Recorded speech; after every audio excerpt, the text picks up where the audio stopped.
All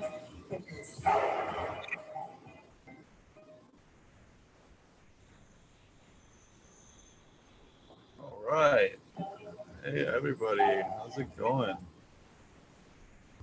Just straightened out. Too many things open.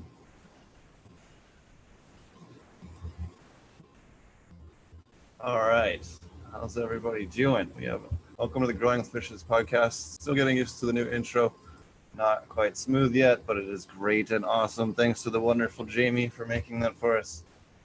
We have the Growing with Fishes podcast, episode 213 this week with Nick Risden. Thanks for joining us, Nick. You actually said my last name right. Everybody always pronounces it Riz on out there, so I appreciate it. Awesome. I'm glad I got it right there. My name's Raisner, and it's R-A-I-S, so I just figured it was similar. Yeah, growing up, my dad, there should have been an E after the R-I-S, in mine. And my dad would get so upset when people call him Risden and stuff, and it just stuck with me. But now everything's going good. It's been a weird medical week. Things were going a lot.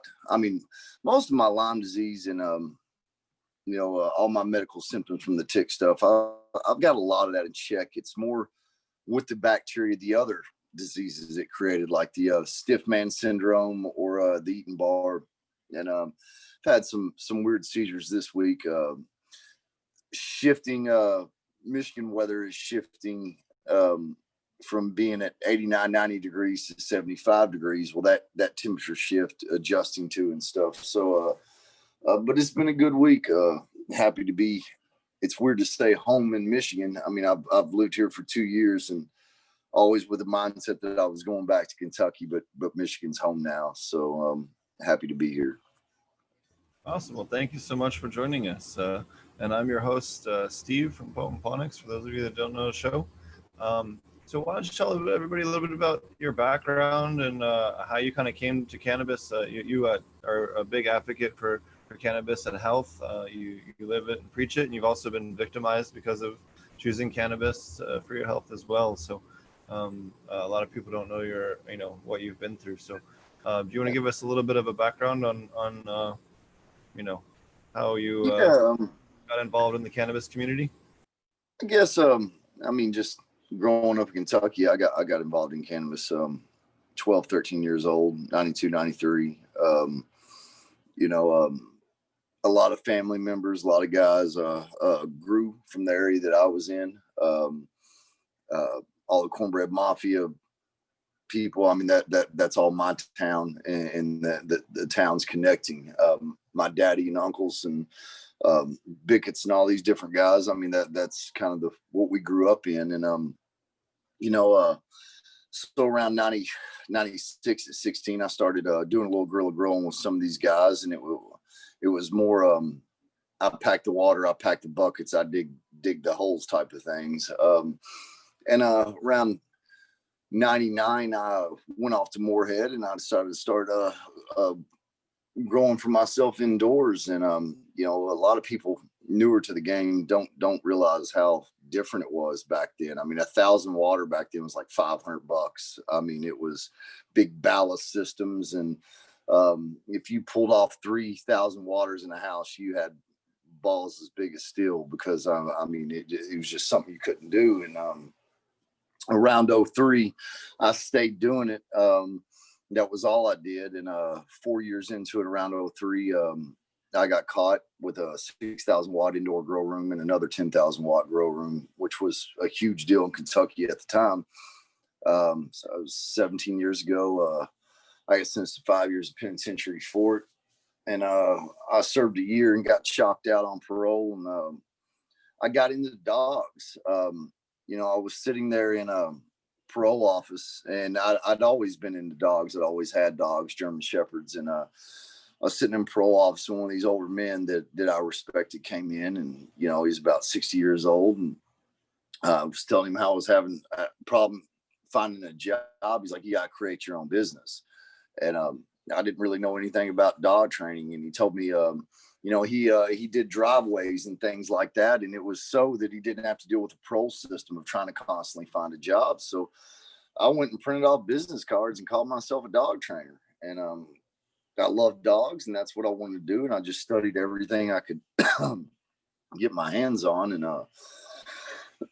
that's pretty much all I did for the next 15 years. In 2008, I won the AKC Bluegrass Classic Obedience Championship. And then I got involved with a group of dogs that went on to win the national Schutzen title, went on to the world team, different things like that. So it was all German Shepherds, and it was all over the country. And that's what I kept my focus on. I put 19 titles on my female Chelsea. It's sitting in the other room. It's 12 years old. She's one of the highest ranked German Shepherd females in American history. So dogs were everything, and tracking was a big part of that. Going out and tracking dogs. And, Kentucky I got bit by ticks growing up in Kentucky, from building forts and playing G.I. Joe in the backyard to, running around in tobacco fields and everything else. I mean, it's just what happened.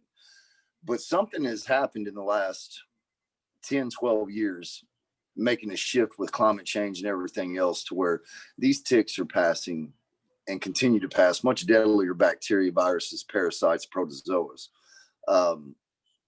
And 3 years ago in June, I got bit by 2 ticks on my thigh while I was tracking. A couple days later, I had essentially what was flu-like symptoms. Couldn't get out of bed. I just thought it was a summer cold, and back injury, all this other stuff. Everything was swelling up, and I got rushed by a friend to the ER, and they'd done a spinal tap, and I had a viral and bacterial meningitis. And then kind of all the alarms went off, because they don't see anything like that. And all the testing, I was in ICU. I was in the hospital for around a month, ICU for about 2 weeks, 3 weeks. My brain swelled. I got diagnosed with Powassan virus, meningitis, meningoencephalitis. I was the 75th case of Powassan virus from a tick in the history of ever. The first case ever in Kentucky. And I lived through that.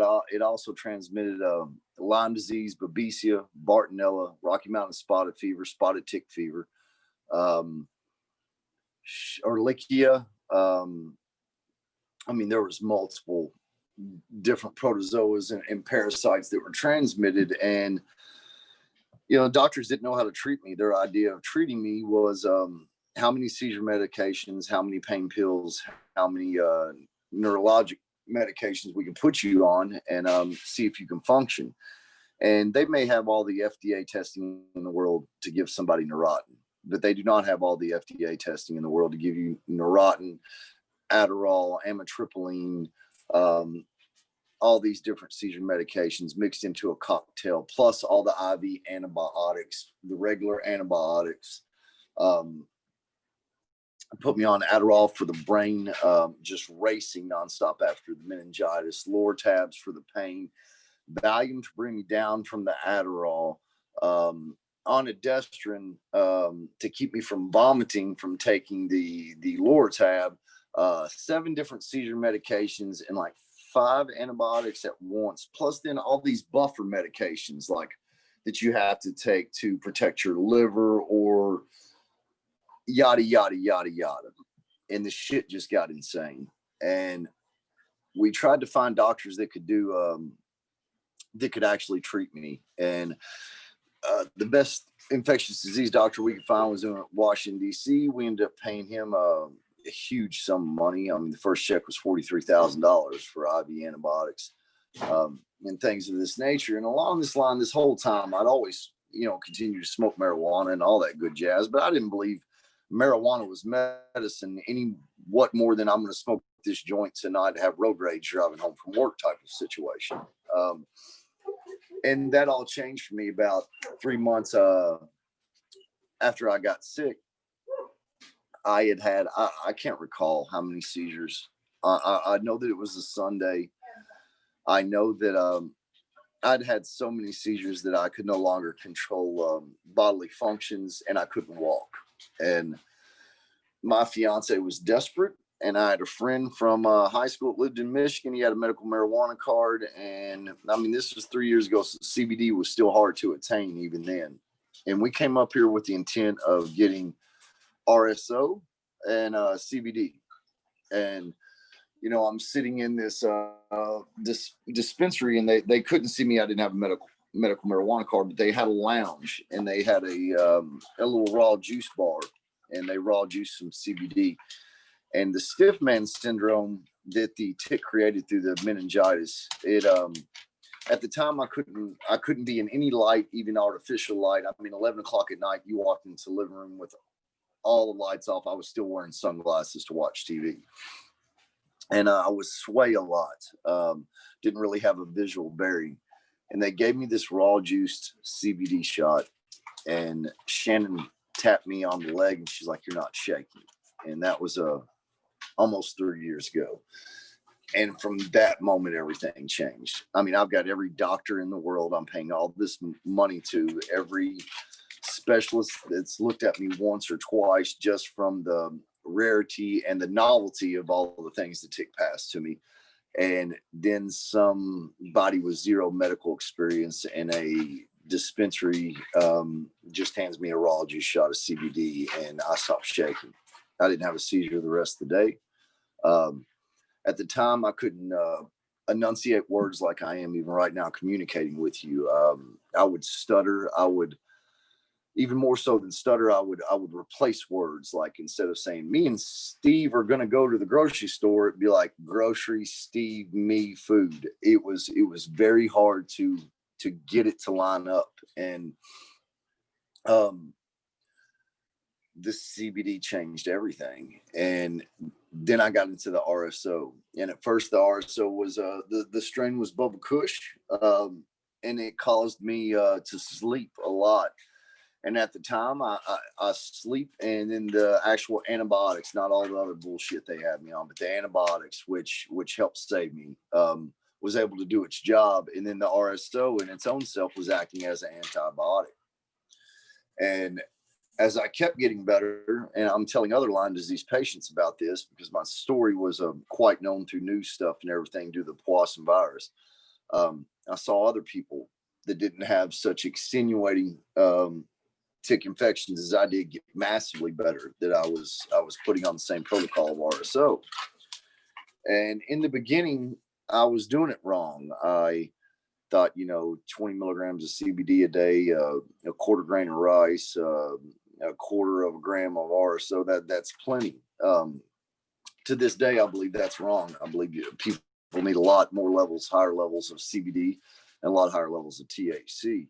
And I still have my issues. I mean, I'm sitting here, I've still got a port that is connected from my chest, actually popping out as I'm gaining weight, from my chest into my heart.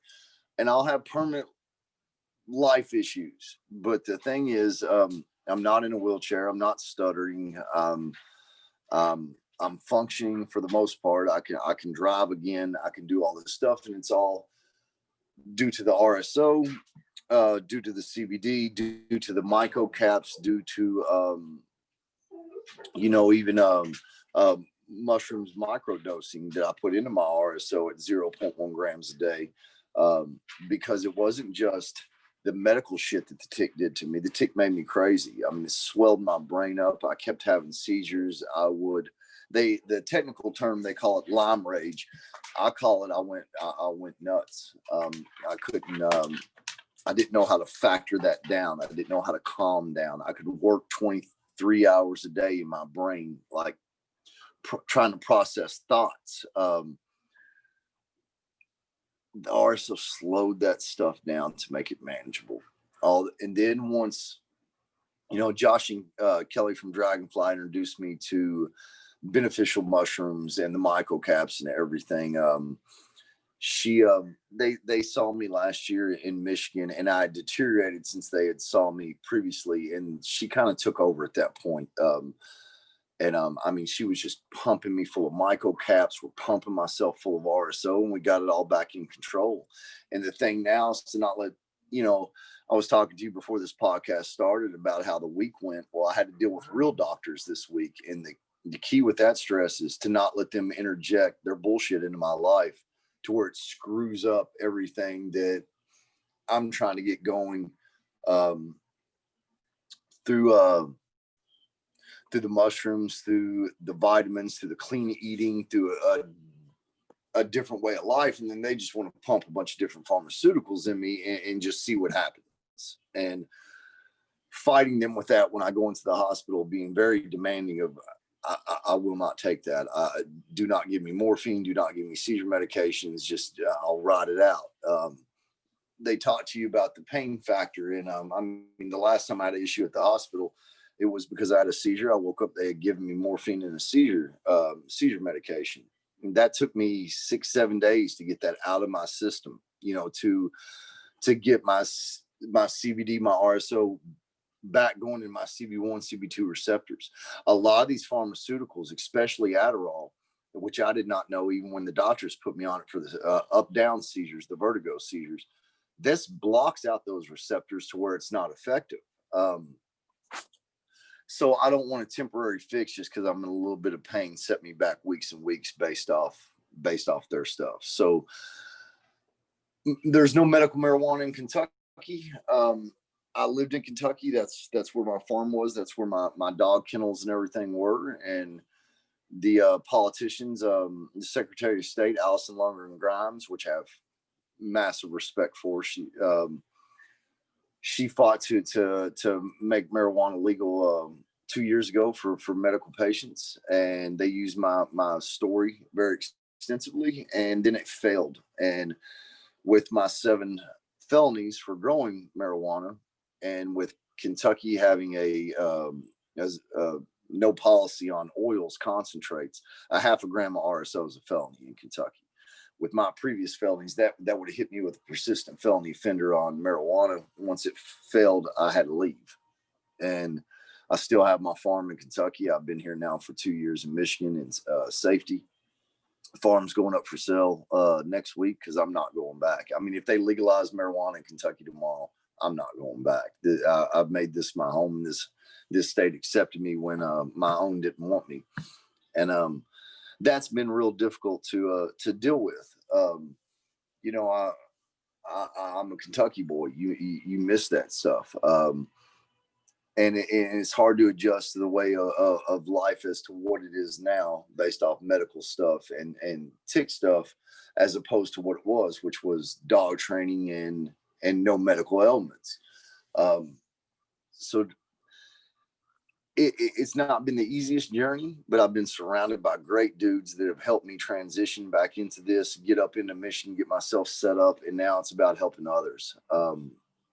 Trying to find the medical benefits that can help others battling Lyme disease or Rocky Mountain spotted fever, any of the the bacteria passed by ticks. We've made a lot of RSO for people with cancer, things of that nature. I mean, I just link up with the medical people. That's once you go on that journey, that it just changes you. So I mean, I love marijuana, all that good jazz, but if I don't have it, I don't function. It's not like if I don't have it, I just have a shitty day type of thing. No, I go into seizures. I just don't function. So it went from just being a thing that I loved and, hey, me and you are going to get together, we're going to smoke a joint, to it's my lifeline. And delving into it deeper to get into strain specific things to find exactly, I mean, every strain is going to treat you different, and going through them all to find the ones that could help me. Well, through all that research, I have so many different ailments that one of them may not be dealing with the Lyme disease issues, but it may be dealing with the seizures, or it may be dealing with the muscle spasticity, or it may be dealing with the aggression, the insomnia, the fact I don't eat. I went from 189 pounds. When I got bit by a tick, I think I'm at 140 now. Most of my calories come at 3 o'clock in the morning because I take 2 grams of RSO at 6:30 at night, the last dose, and then I wake up in the middle of the night starving. So that's a medical benefit. If I didn't have that, at one point they were going to put in a feeding pump. So at this point, just my whole world is consumed by RSO, marijuana strains, figuring out what's going to work for what, and even trying to accept the fact like this week was a bad week. Well, I found a couple things that helped me out. Shannon made a batch, and it's sad. Sometimes you got to do the RSO very strain specific, because we did a mixed batch this week of like 12 of the stuff left over from last trimming run and all that stuff. And it gave me a crazy amount of energy, and I wish I could repeat it, you know? So that's why it's very important for us to cook everything down, usually in just like a single batch, so we know how the strain does, because I would love to get that energy back that I got from this strain we cooked down. But that's kind of the gist of my story. Started with marijuana. There was a lot of dogs in the middle, and then a tick fucked it all up, and then it brought it back to marijuana. So that's kind of where we're at now. But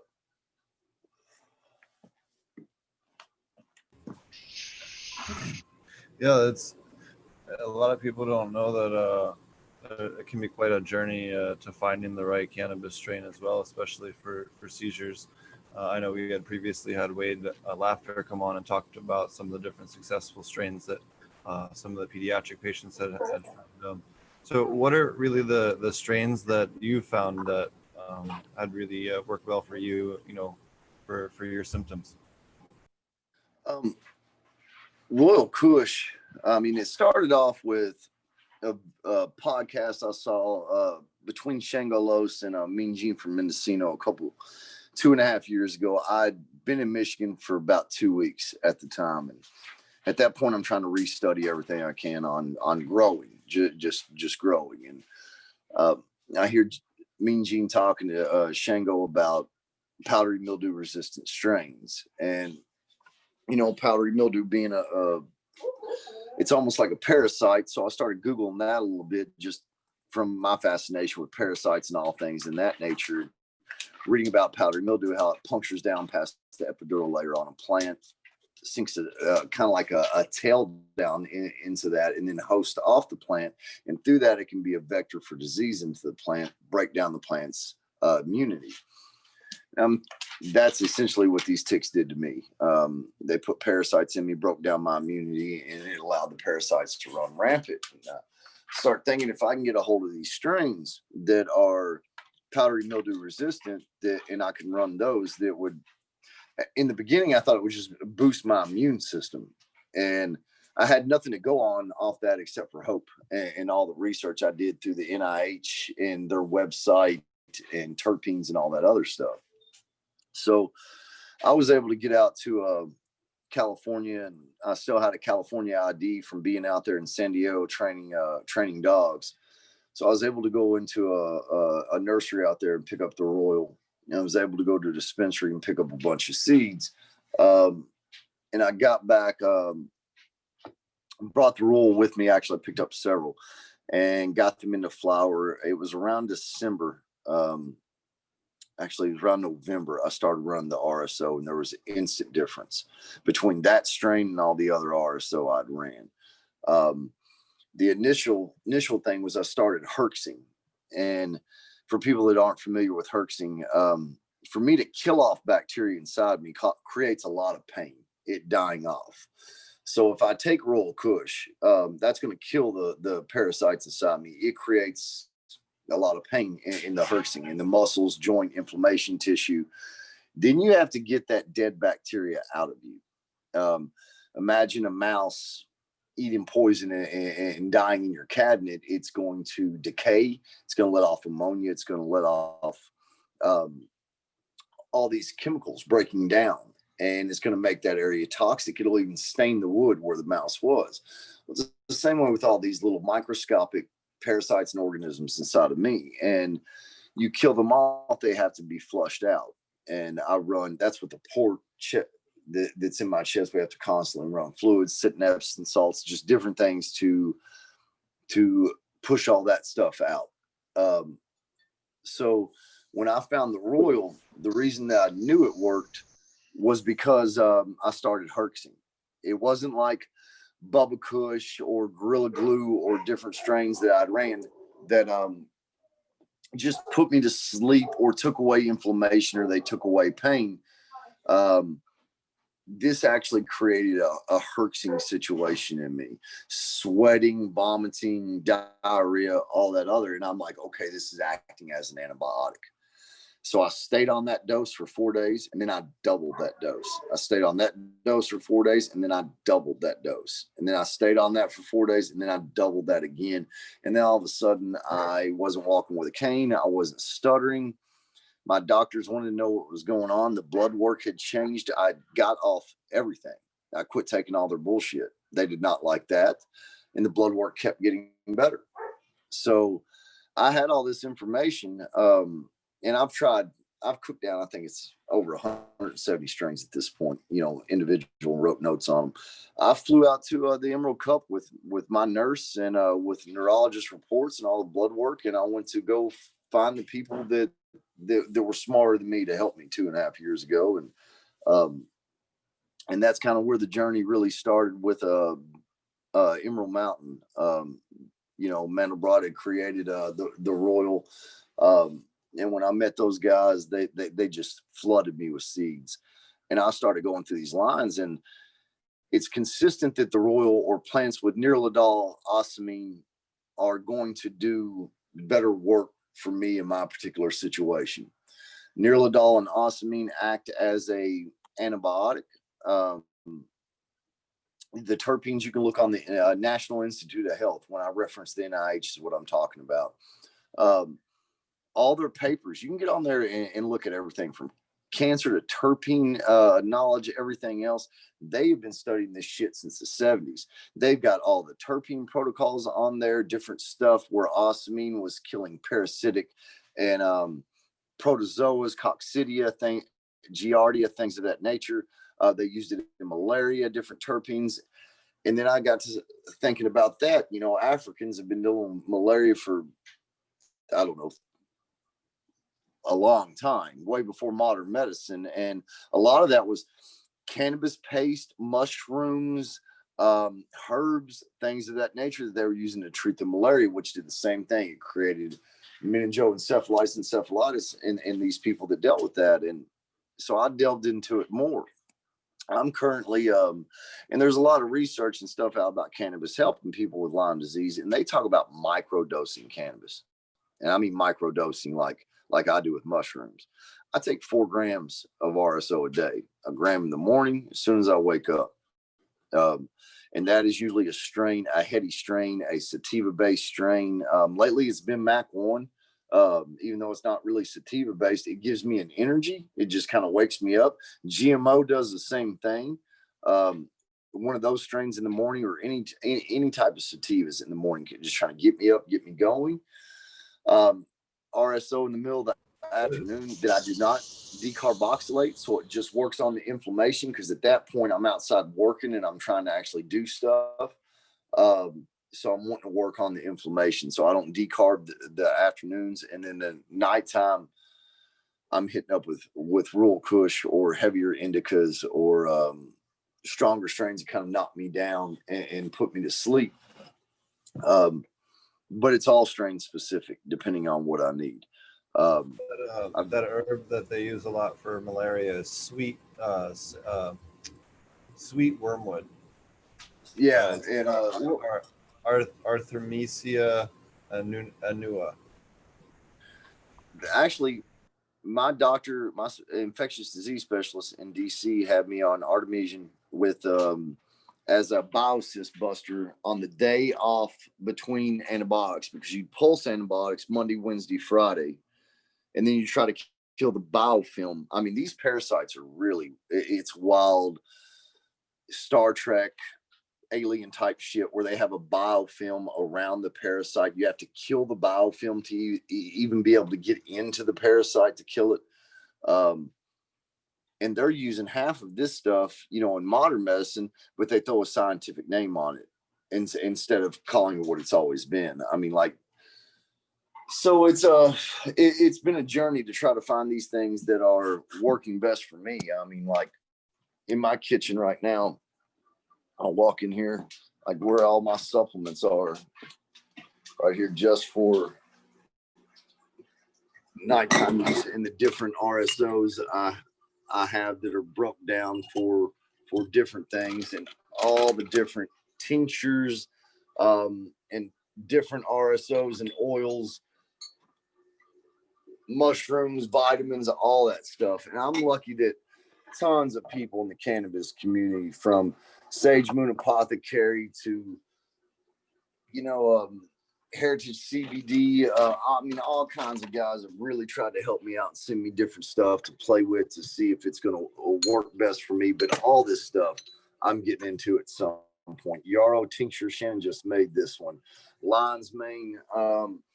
So it goes way beyond just, yo, girl, it goes way beyond just, it looks like they've all just fell out in the middle of the floor here. Just RSO or CBD. I mean, mushrooms, once I got into that aspect, it really opened up even the RSO and CBD. The clean eating, I can't emphasize it much that before I look, that's a big baby, man, and that's more than 40 pounds, Steve. I'm telling you right now, you end up with a 120-pound dog. Look at his dog, Shannon.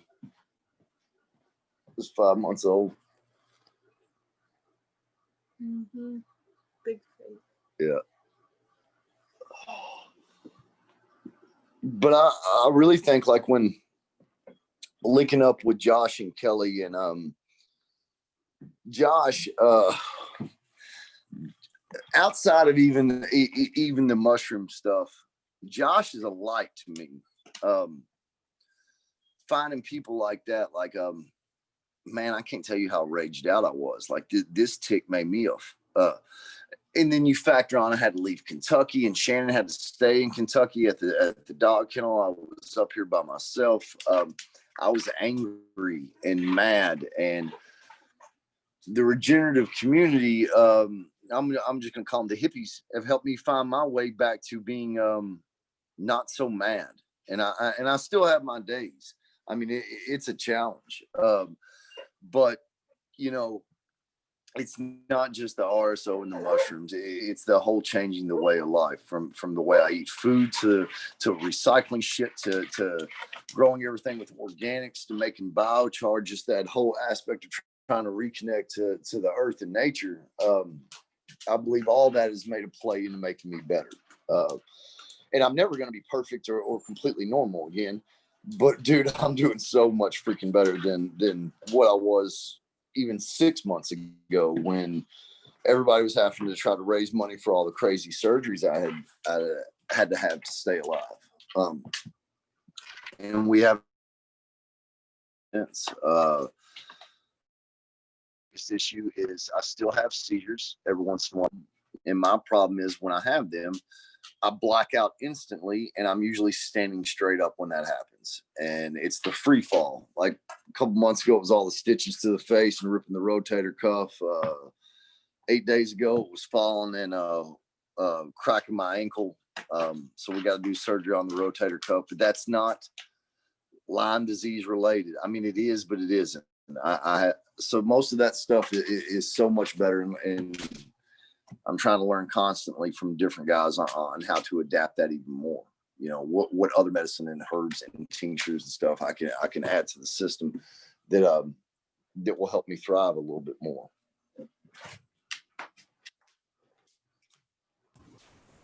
So, how's your garden coming along? I just saw you got some monster plants going. Tell us more about your grow methods and how your garden's going. The garden is it's beautiful to look at in pictures. You're like, whoa, look at those monsters. And then you got to foliar feed one of them fuckers with a busted rotator cuff and everything else, and it's difficult. In my personal opinion, I would rather have 5 foot tall plants that were about 4 foot wide as far as quality outdoors, as far as the best. Unfortunately, on plant counts and things like that, you've got to get it when you're out there. And so the big plants, I mean, we got one plant that's 17 foot 9 inches this year. Most of them are between 12 and 14. And it's a lot. Tonight, just to foliar feed 24 plants, we went through 120 gallons of water. just to foliar feed that many. So it's I'm old school guerrilla grower from Kentucky. I never got to grow full sun. We climbed trees, strapped 5-gallon buckets together. We did it in the bush, underneath cedars, shit like that. So to get a grow them to this level, I mean, it was hard to secure them, you know, as far as the scrogging and the fence and all that stuff. We had a crazy windstorm today, but it's fun to be able to do that legally and get out and do it that way. I would just prefer to have them a little bit on the smaller, easier to manage side. Our grow methods are a mixture between K&F and probiotic farming. A lot of hugelkultur pits. I do mine a little different. Instead of coming up above the ground, I used to guerrilla growing. We used to dig holes, lay a bunch of rotten logs in there so that they would soak in water when it rained and then re-release the water when it was dry.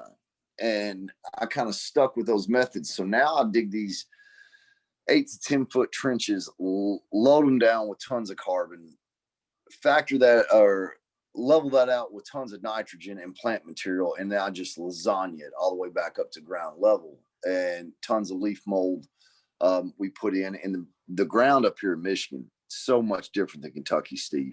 You can get a fucking bobcat, put the bucket down, and literally dig your entire field up in one swoop. You will never see a rock. When my childhood was spent building fence for a bunch of old hillbilly fuckers in Kentucky, and you're hitting a limestone rock every quarter-inch swing. Man, you put 6 posts in, and that's a day. Here, by yourself sick, you can put in 30 posts a day. It's so the ground is really, really soft. It's real sandy, really loamy soil. So aerating that even better was my main focus up here, just to not have it so compacted with wet sand. But I like the climate up here in Michigan. I mean, October is usually a little rough. The winters are rough. I like that, though. I can't deal with the heat anymore after the tick stuff. But the summers today, I think we were at 79 degrees. Everything is, just in hugelkultur beds. So we don't even have to water that much in the hugelkultur beds. It takes more to foliar feed them than it does to actually water them. But it's been a definite learning curve on growing them this big. And I didn't expect them to get that big. They just went stupid this year. That's okay. Some big plans. So when is what do you consider first frost up there? Last year, I went to Halloween. I did my final harvest Halloween. I was the last guy I really knew standing as far as the people I knew that were growing up here. You could see first frost before Halloween. You're definitely going to see it by the second week of November. The weather shifts though into September. You're going to start getting a lot more wetter environment up here. I'm not 30 minutes off one of the Great Lakes, so you know how, I mean, it doesn't matter what state you're in. Everybody's like, "What? Stick around for a day. The weather changes." But I have noticed in Michigan they have a harder time mapping out like a 7-day forecast and actually sticking to anything of that 7-day forecast. And I don't know if that's weather systems coming off the Great Lakes or what, but that's been different to adjust to. I don't deal with the humidity here, so I haven't dealt with bud rot in Michigan at all in the 2 years I've been up here, but I've dealt with powdery mildew up here that I've never dealt with in Kentucky. So that's been a little bit of a learning curve. But I'm hunting out strains that don't get powdery mildew in the first place. But I mean, of course, you got to hunt them out to figure that out. And even regardless, some of my strains I love catch powdery mildew. I mean, that's just the way it is. I'm not getting rid of Mass Super Skunk because it catches powdery mildew, but it is something that you have to be aware of up here. It's a long thermometer. You go from 89 to 40 at night, and it gets wet at night, and then it dries back out during the day. But really, it's not been that big of an issue. I mean, just staying on top of it. So I think the biggest issue of anything in Michigan so far is, I think it's anywhere though, is everybody's dealing with changes in weather. I mean, this year we had hardly no freaking rain all summer long. In the last week, we've got more rain than I think we had all summer. But I think that's every state. Everything's changing. Everything seems to be changing at a rapid development on that. So we got hammered in Oklahoma this week for sure. Man, Oklahoma, I don't know how you do it. Like that. Well, I guess definitely hard mode. Yeah, but you're from, you're from those type of tornado country storms, all that environment in the summer. We know how to deal with that shit. So it's a lot different. I think I'll take the earthquakes and wildfires over the random tornadoes from the sky, or the hurricanes you can see coming. Dude, I'd really contemplated going out to California. We were even talking about it a couple. I can't now though, especially with some of the. They're making they're adding even more regulation. It's just crazy. And I thought I can get through the regulation part at first, and but then you factor in the fires, man, and the climate change and everything now. I can battle one, I'm not battling both. Washington State, I don't know. I mean, Michigan may end up staying home long term, but it's just linking up with people. It's difficult for me being from Kentucky always, and having a whole crew and a people I ran with, and even into dog training. And then up here, we're a little bit more isolated. We don't know as many people, and we got Dim Pure certified this year, and most of the Dim Pure family, I mean, they're spread out all through Oregon, Washington State, California, where have you. And that's just the people I end up linking up with the most. So we definitely desire to have family right now, no matter what that family is. After the journey we've been on, being part of that community, no matter who it is, it's something that we have to have. But yeah, I can't deal with the crazy ass regulation in California. I can't remember who it was the other day. I think it was Kevin Jodry, or maybe it was Sonobus. Somebody was talking about the regulations they had to do just to use water, like their own fucking water. Oh, yeah. And I was mind blown. Like, I can't deal with all that shit. So Oklahoma's great. If you're not incorporated, the amount of regulation is pretty low. But if you just follow basic protocols like you would as if you're on a West Coast market, you just fly with passing colors. You don't have to really worry too much when they add the new regulations, because they're basically just becoming kind of slowly in line with everybody else, right? So it's if you're used to that, it's pretty easy. So I wanted to do a quick shout out to Mammoth P. I got some awesome hats. I got some bottles of Mammoth P to give away for the virtual Aquaponic Cannabis Conference coming up October 3rd and 4th. Big thank you to Gross Serta and Mammoth P for sending a whole bunch of goodies to give away for everybody out there and during the conference. We also have Recharge, we have Foop, we have True Aquaponics, we have a whole bunch of other sponsors. We'll be highlighting each one of those in the next 2 or 3 weeks. So it'll be awesome. And then we'll have a whole long list of different speakers from around the world that we'll be having on this very channel, October 3rd and 4th, starting at 8 a.m. Pacific. So be sure to check that out. It's totally free, no charge. We'll have 1 hour talks from people from all over the world on aquaponic cannabis specifically, and aquaponic topics and regenerative. If you aren't aware, California is going to require systems to be recirculating for if they're hydro or any kind of water usage. So, good time to start considering switching to aquaponics if you are in California, because it might be one of your only options here soon.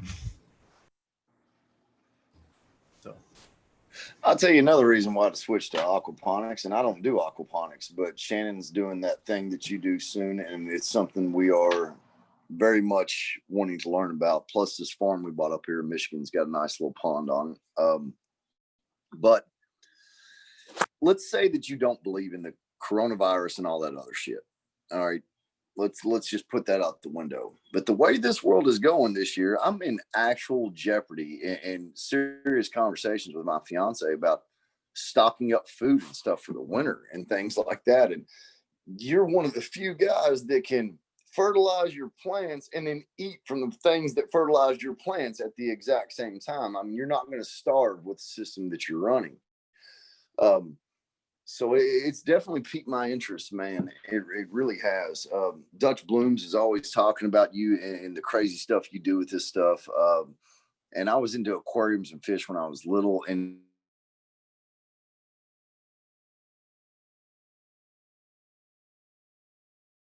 at the end of the time, when just worried about how our winter is going to play out this year. I mean, if people are going to fucking fight each other over toilet paper, I'm concerned with how it's going to go next year. So. Oh yeah, no, I definitely I've been slowly stocking up on my vegetable seeds and my medicinal herb seeds for growing my own stuff. And I'm happy in my new spot. I actually have room to set up a large greenhouse that I'll be able to grow through the winter here in Oklahoma, grow my own vegetables. So I'm super stoked about that. Yeah, so I totally feel your sentiment on that. And yeah, you know, as long as you have a way to have some kind of little power to get at least your circulatory pump going in some fashion, be it solar power or otherwise, you're good to go. And there's quite a few good little solar powered kits you can get now if you want to retrofit your system.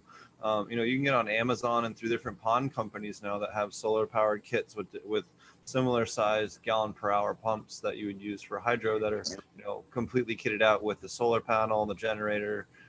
You plug in a couple car batteries and you're good to go. And you can buy them completely turnkey now off of Amazon. And you know, it's really come a long way, as you know, from having to piece your own, stuff together to just being able to buy turnkey fountain kits that you can retrofit for your aquaponic system. So it's really awesome, especially for people that are wanting to be more self-sustainable, or hey, just people that are remote. You might just be in a place where you're on propane power and you don't want to be burning propane for your food system. So cool, you can just run this most of the time and have a little bit of a backup just in case, and be one thing that's not running off your propane now. I've lived remotely in a couple of different places where we had to use propane for our power, and that can definitely be a problem. There is a guy, not 10 minutes from here. They've got a big shop. I've wanted to stop by there. They've got those big, I don't have the vocabulary here for the word of this. Those old Dutch spinning wheels in the water that like churns in a pond and creates water all wheel. That. Yeah. Well, damn, that's a real simple. Well, he makes those and sells those. I mean, he's got all kinds of them designed out in his field, and he's got a bunch of them working and shows them like in little ponds on his property, and some are connected to solar and not, but it's pretty neat. And seeing it today, and actually it kicked my brain back into those just those little stories you would see like fairy tales back in the day with the big water wheel and all that, Hans and Gretel and all that other shit. But and I actually thought about you and Dutch Blooms, because that'd be a way to do that as far as ponds and all that, circulating the pond. I have a little water generator for my backpack hiking kit that I can go into a small stream, and throw it out there, and it'll actually charge a cell phone or charge up a 2 USB ports. I actually bought it for going when I was in Africa, but then I found out there's crocodiles everywhere, so never used it there, but definitely still have it available for use. Hey, that's what happened with all that. I know you had to come back with the coronavirus stuff. Yeah, so we're working with the group over there. We'll see what happens. We're still, we have still have a license over there, still working on stuff over there. But right now, it's really hard to move anything. And, politically, a lot of things are a little more in flux than they were. And there's checkpoints everywhere over there. And while we have all of our paperwork and everything, it takes an extra, because we are moving stuff to the airport or something like that. What used to be a 2-hour drive turns into like a, 9-hour drive. and it just, everything is kind of hard. Plus, the biggest problem and why we actually stopped growing and we just harvested out what was there and stopped for the time being is we're having a very difficult time getting anything for pest control, for biologicals, for beneficials. Normally, we'd be able to get stuff from South Africa and just run it up there and pay somebody to transport. It takes about 8 hours, come up from the border, and we'd be good to go. But we that basically became impossible on any kind of feasible timeline for us to get them up there. So if I can't do pest control, I can't really grow on a large scale without, even with a lot of the CanF stuff that we were doing and everything else, I still need to have some, there's some stuff you just need to have when you're in that kind of environment at that scale. So it really just became hard to just get the nutrients and that kind of stuff where we were. So for the time being, everything's on hold, but we're actually looking. I know we have a meeting tomorrow, I think it is, on getting going. At least trying to figure out a timeline on realistically what would be going on there. And I think at least for the time being, I'll be a little bit more remote. But I got quite a bit going here in Oklahoma, but I'll definitely be back over there at some point. Realistically, probably next year, on the second half of the year, before things I see, actually calming down. Plus, the U.S. is probably going to be restricted internationally for a little bit longer than the rest of the other countries. So I think that'll also be a factor in my ability to get over there. What was the biggest pest you all dealt with out there? Grasshoppers. Grasshoppers chewing the stems off of the Really? stem bark off of the plant. So, and the best thing we had found for that was doing the IMO, IPM IMO, which is doing insect frass, or collecting the insects you want to kill, along with insect frass as 30% of your IMO, along with 70% rice in an IMO 1 collection, and then continuing that out to a IMO 2 or 3, and then converting that to liquid IMO, depending on how much time you want to spend on it, and then spraying out there and making our own, insect spray that way. And we were able to make our own spray on site, without any kind of real issue. And that was our best thing. I know that there's some people in chat mentioning Nolo bait. Nolo bait's great if you're in the States, but a little harder to get over there in Zimbabwe.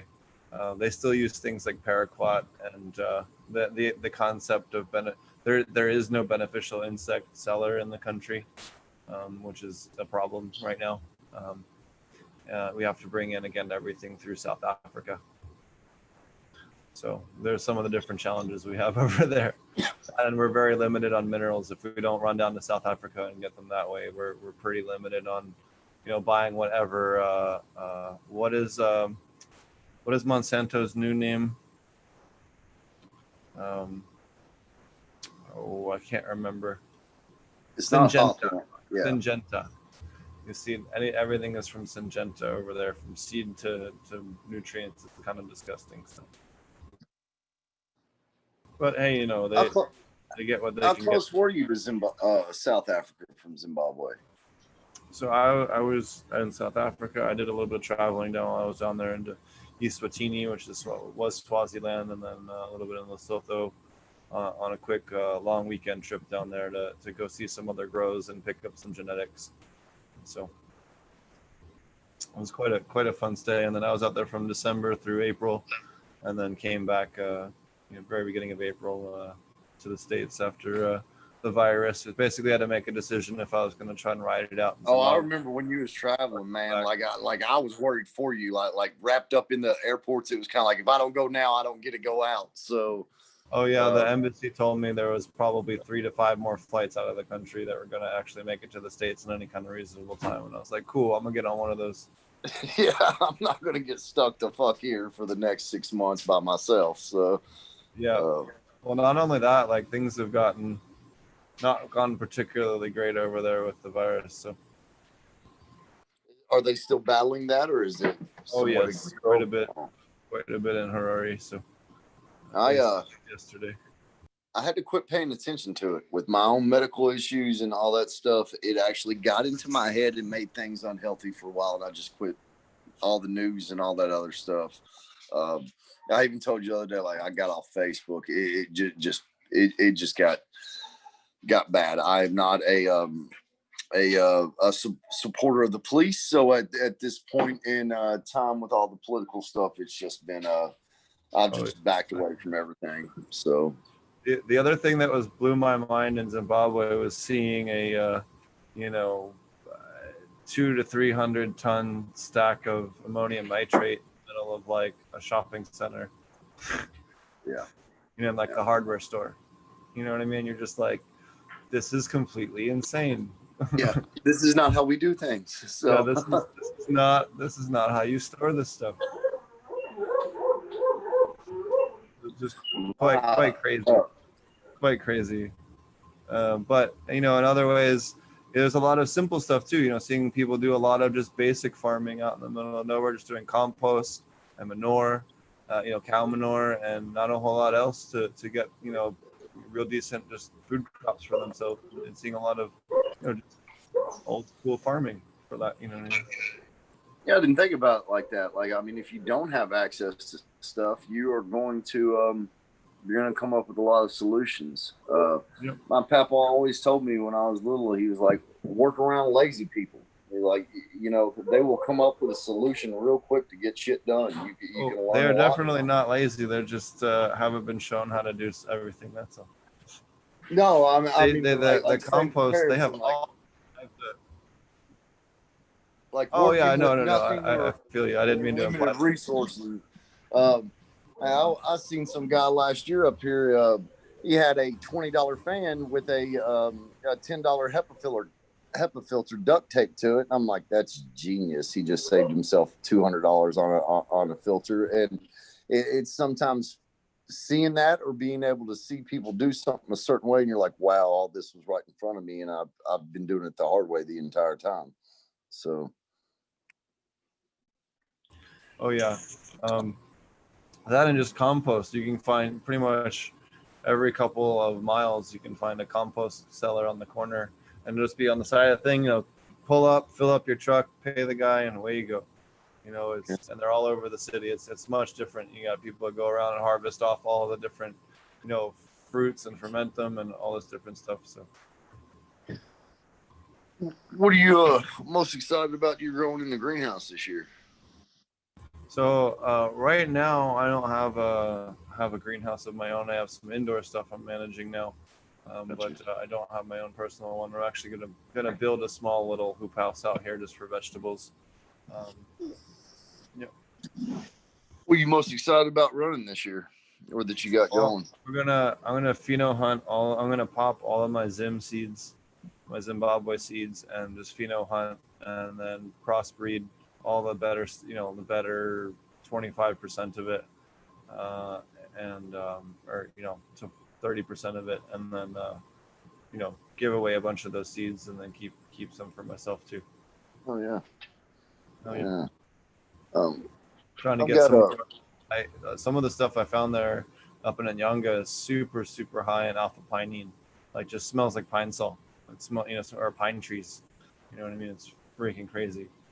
So it's not a terpene you get as much as you did like in the 90s, and that weed profile we would catch in Kentucky all the time was that pine sol, and you don't see it pop up as much. Kind of got dominated by myrcene there for a long time, but I mean, I like those terps. That is something that I'm weird on my terp profiles. I'll dig something for a while, and then I want to set it down and go to something else. And right now, pineapple Thai I've got growing, and I'm just not feeling it at all. And I loved it all last year, and just right now my terp profile switches, and now I'm just feeling gas. That's all I want to smoke is gas, and then that'll switch in a couple months, and it'll just be blueberry. It'll just be floral tones, and I don't know if other people switch like that as much as I do, but it's just that variety. But I was really digging my pineapple Thai, and right now, if I had to go to the jar, I'm like, I'll find something else.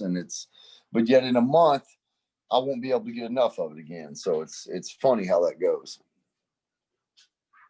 your body craves what it needs, right? And I also wonder if that might not be based off the RSO, like taking a particular strain of RSO and then getting it all from that way, and then just wanting to go a different direction. In the morning when I wake up, I'm very marijuana hung over from the RSO. The Royals or the indicas that I take at night, or the more, I wouldn't go into the indica sativa talk as much, but just the more that just knocked me down in the head and put me to sleep. But really, I found what helps me the most is to jump right back into something that energizes me and pushes me back awake. Instead of shying away from it first thing in the morning, jumping straight back into taking another gram of RSO to help push that out and to keep the medical benefits there. But it is a big thing for people when they get into RSO, that I tell any medical patient, like, you're going to feel very drugged up for a while. Even experienced smokers, if they have not taken been ingesting RSO, it's going to take you to a different level of intoxicated. I don't really like that feeling at all times. I'm wanting to function. So at this point, taking the level of RSO that I am, I mean, you build up a little bit of, a tolerance and immunity to it. So switching strains every week, I try to switch it up. I'll go from the Royal to something else, and then about 2 weeks later, I'll put the Royal back into play. And then the first few days I take the Royal, it'll hurts me, like I was talking about earlier. It'll act like an antibiotic, then I readjust. But switching up these strains, I feel like it does help medically, not for me to get so used to that, so compliant with it, or that it just builds up a little bit of immunity into me to where it doesn't work as well. So I just try to switch shit up as constant as I can. Yeah, I know. I find the same thing happens, especially with my back and lower back pain. Definitely helps to change them up. At least sometimes for me even 3 times a week if I'm getting a little spazzy. So, but now these days, you know what it was? I went and bought a $20 cheap ass pair of shoes, and they have been the comfiest thing for me. So I think I'm just gonna keep buying these garbage ass shoes like once every 3 months. I bought sandals this year for the first time, and I used to make fun of my brother and stuff for wearing sandals, and I bought them where I hurt my ankle, and man, I love these fucking sandals now. I wear them everywhere, and support on the feet, man. Like it doesn't matter if it's $20 or $150. If it works for you, it works for you. That's all you got to find. So, and I'm really digging my leather sandals this year. I'm telling you, I'm going totally hippie except for the rap music and everything else after the past year of medical stuff. So.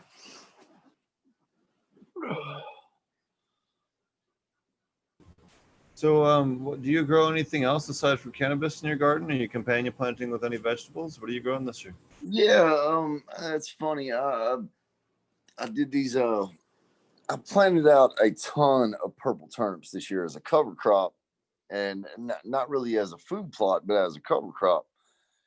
And I probably put out about, I don't know, 5,000 of them. I mean, I put them everywhere, and I'd never grown them before. And the ones in the bed, I mean, I've gotten turnips that are the size of softballs and everything this year, and it's been the funnest experience to not just grow a clover or buckwheat or burdock or whatever as a cover crop, but actually getting stuff back from your cover crop. So the daikon radishes have been really neat. And the fact, I mean, pulling these out, and you've got a 11, 12-inch hole straight into the ground for aeration. So I've really been digging the cover crops that I'm getting something back from them, not just clover pulling nitrogen from there and fixing the soil that way, but actually giving me food. And the purple turnips in the air fryer with hot sauce are amazing also. So I've really enjoyed that. Shannon's got a whole garden planted everywhere else. I mean, cucumbers, Brussels sprouts. She's got growing beans, tomatoes, just all of our food plots down. But as far as actual cover crop stuff, really tickled with the radishes and the turnips that grew this year. And then the greens coming off of them, my goats, they have went nuts. I mean, literally they go nuts, Steve. I'll take a video tomorrow. My one goat can see me from 100 yards away picking them, and he'll stand on the gate and scream the entire time, see me. And he don't even want the turnips. He just wants the greens off of them. So I've really enjoyed that. We've harvested like 7 5-gallon buckets full of turnips put down in the cellar. We're going to plant the actual turnip bulbs next year so they go to seed. This is our first year setting up this farm in Michigan. But yeah, it's the cover crops actually doing some things in the bed. I'm really enjoying this year. I'm going to try a lot of different stuff out next year in the actual beds, because my beds are so big and wide. I mean, they're 10 foot wide. My beds are the hugelkultur beds. So. Oh, and peas. I'm growing peas like crazy. Started off just as a cover crop where, we're building up the farm, and I brought in a bobcat. I had knocked down a bunch of trees and built all the beds and all that stuff, and then to recover the ground. And I didn't know the particular area that I'm in up here as much. Like back at home, I can go to southern states. I can go to different places by a cover crop. Up here, I couldn't find those places. And I found a deer hunting place that had just all the purple turnips and daikon radishes and tons of peas. And so we put out a bunch of that, and I'm really tickled with it. But up here on our property, we've got a lot of natural, like blackberries, pears, apple trees. So I'm looking forward to, Shan's actually in the kitchen right now doing something fermented plant juice with apples and everything else. So it's just kind of acquainting ourselves with this farm when I'd always been on the other farm. I mean, I'm from the same community for 39 years, been on that farm for 5, and the previous farm right beside it for 20. So trying to learn what works with this environment the best, I guess, is hasn't really been tricky. It's just been a process. So brought up tobacco seeds from Kentucky. We've had since in the family since 74. Meant to get them out this year, and wasn't able to get them out quick enough. Just put in our winter crop like a week ago, Shannon. Yeah, a week ago. I guess we planted all that out. But really the turnips, man. We can talk about all this stuff. I've had more fun with these damn turnips all year. And my German Shepherds go through toys like crazy. These turnips are perfectly round. And I don't know if you saw that video I posted of my German Shepherd just out there chasing freaking turnips.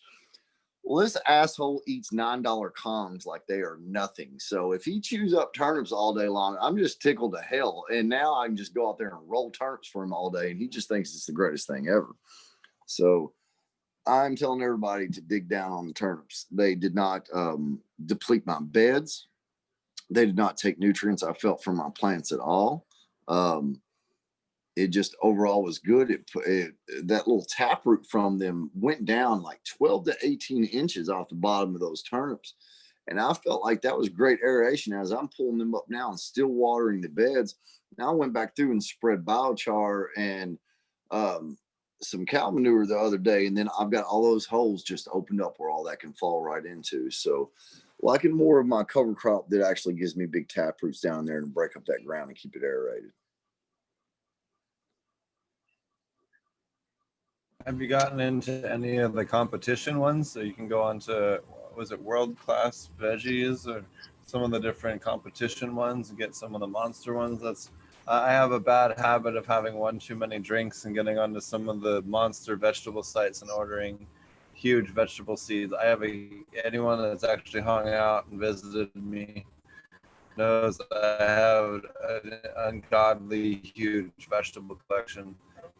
Vegetable seeds. So, some vices aren't necessarily a bad thing, right? But have you gotten into any of the funkier varieties or the giant varieties? Or I'm Yeah, gonna have too many how drinks. guilty can you feel if you have one too many drinks and order some seeds from Baker Creek or World Class Seeds or something, right? It's Exactly. like not that bad, right? Like The funniest worst thing things that about you could get drunk and spend money on, right? I exactly. think we can all agree. I want to do a giant pumpkin just to do it. I mean, just based off all the leaf material it gives you just for composting. But they had these little mini pumpkins. Same dog I'm talking about with the turnips. Last year, I own 2 properties up here in Michigan, and last year I bought him these little miniature pumpkins at Kroger. They were like, it was like 5 for $5. I'm like, well, hell, he'll like that. And I'll roll it in the backyard. He'd go grab it and bring it back. Well, I guess he tore that thing all to hell. I have pumpkins, little micro pumpkins growing everywhere in my backyard where either he shit them out or he just tore up pumpkins all over the backyard. So next year I want to do I want to go with one of those giant pumpkins just to try it out up here in this environment. But I haven't grown a lot of vegetables before. A lot of this stuff is new to me. I did the vegetables I had to do as a kid growing up on farms and stuff like that. And tobacco wasn't a vegetable, but we did a ton of that. So a lot of the vegetable growing, I mean, in the last few years, that's all new. So I'm as fascinated and as happy with growing the vegetables as I am the marijuana. Pulling turnips and the radishes and cutting cucumbers, stuff like that. It's very what the word, self-rewarding. Like you feel like, okay, if shit goes to shit, then I can eat. And it's scary out here right now with, I mean, whether you believe in all the stuff, don't believe in the stuff, I'm more believe in human behavior, and people are not acting rational out there. And to be able to feed yourself at this point. And I did not know they made giant turnips. So when I have about 2 more drinks tonight, I will be texting you to find out where to order giant turnip seeds, because that sounds amazing. But I've also been trying to grow a lot of herbs. So one of the places is rareseeds.com, Baker Creek. But let me, while we're talking, I'll see if I can pull up that other one. It's like World Class Seeds. Hold on, give me a minute.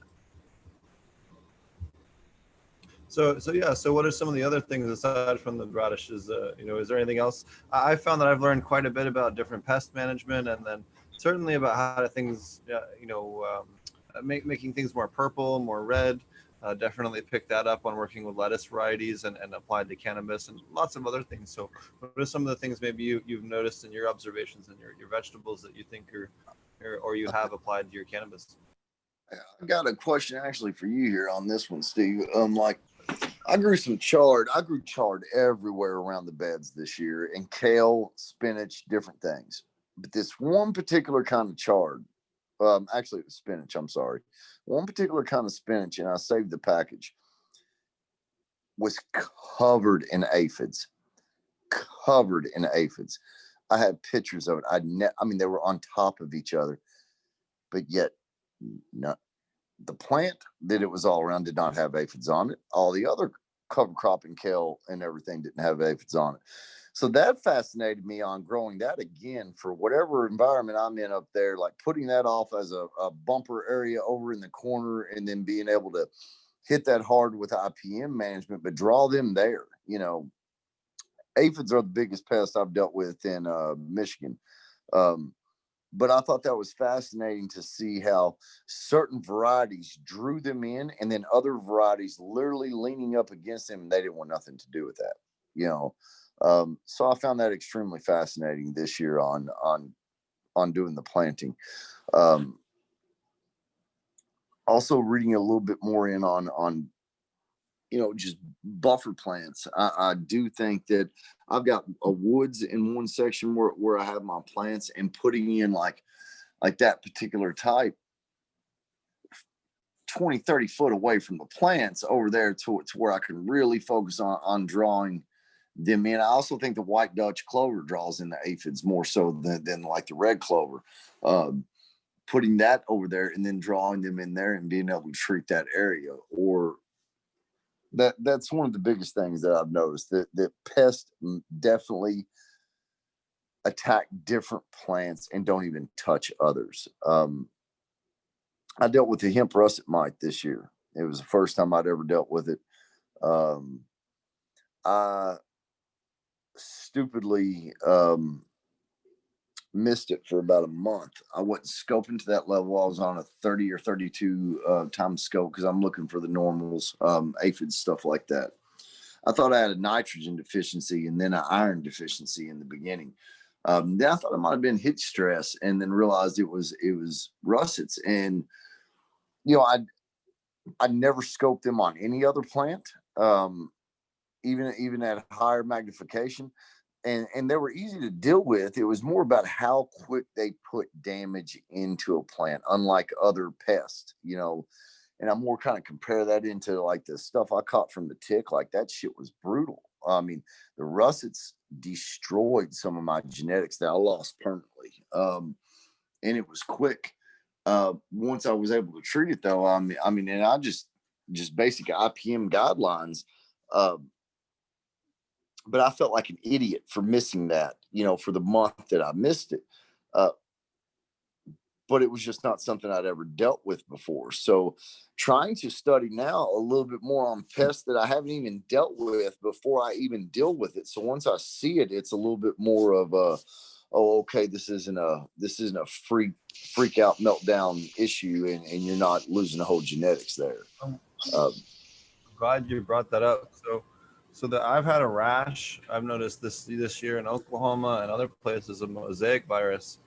So we actually have 4 different samples going in to Kevin McKernan and for qPCR testing to help contribute to hopefully creating some actual mosaic virus tests that people can get and actually use, so we can stop having these silly debates about mosaic versus variegation.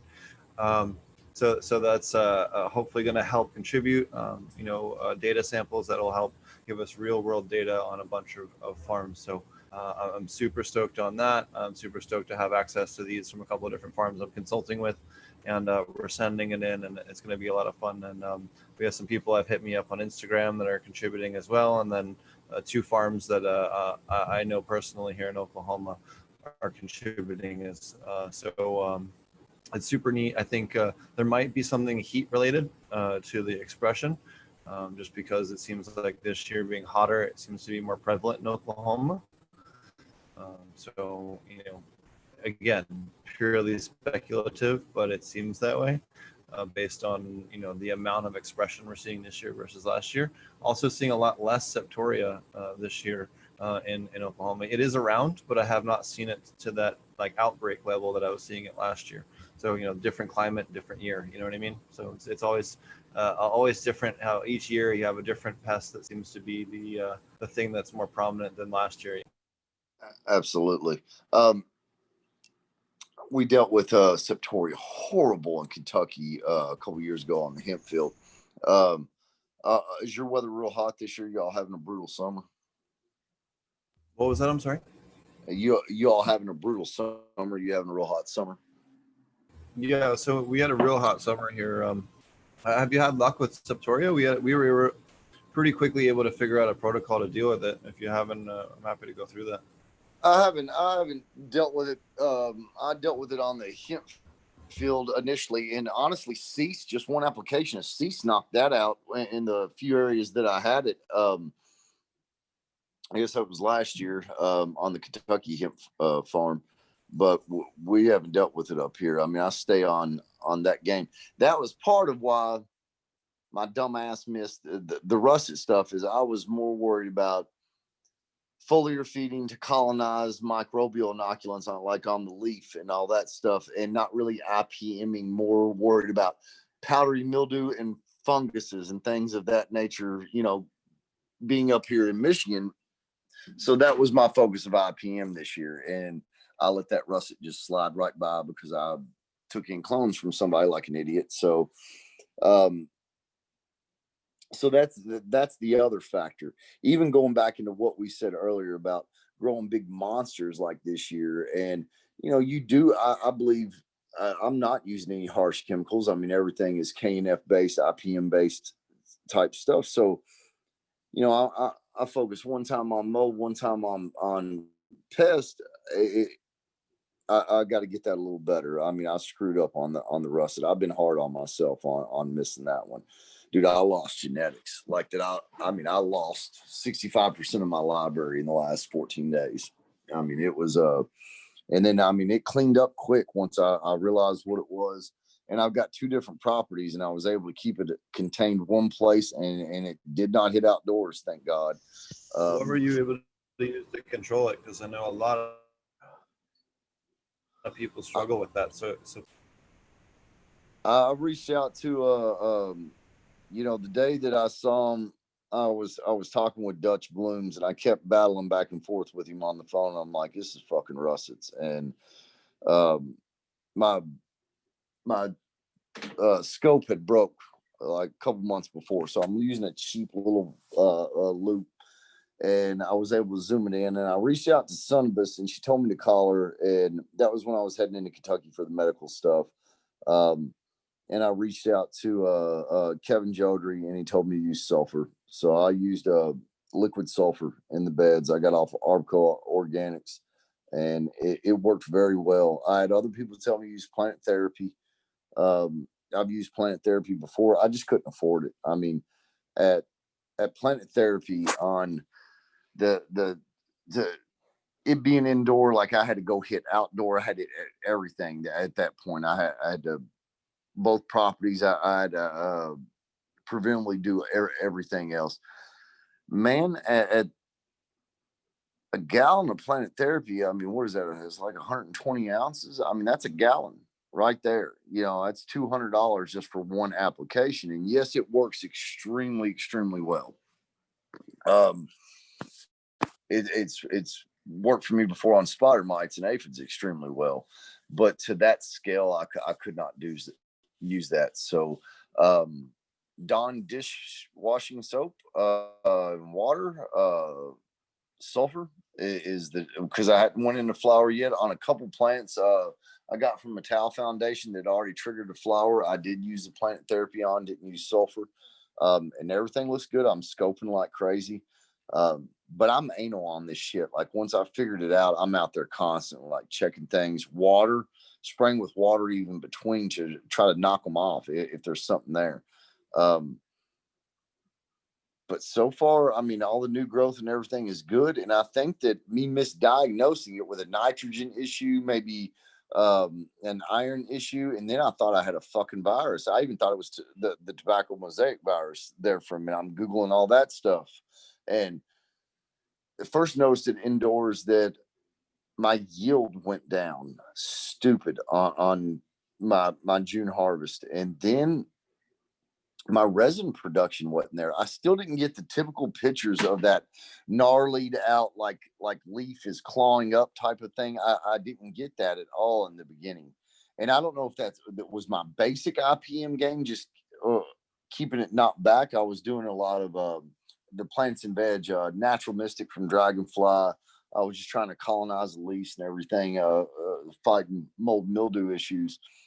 So once I dealt with it, I mean, we hit it every day for 3 days, skipped 2 days, and then hit it again for 3 days. I was foliating earlier today, but everything new growth is good. But the plants that took it, some plants, like I had a Mac from seed that Capulator gave me the seeds. It did not touch this plant.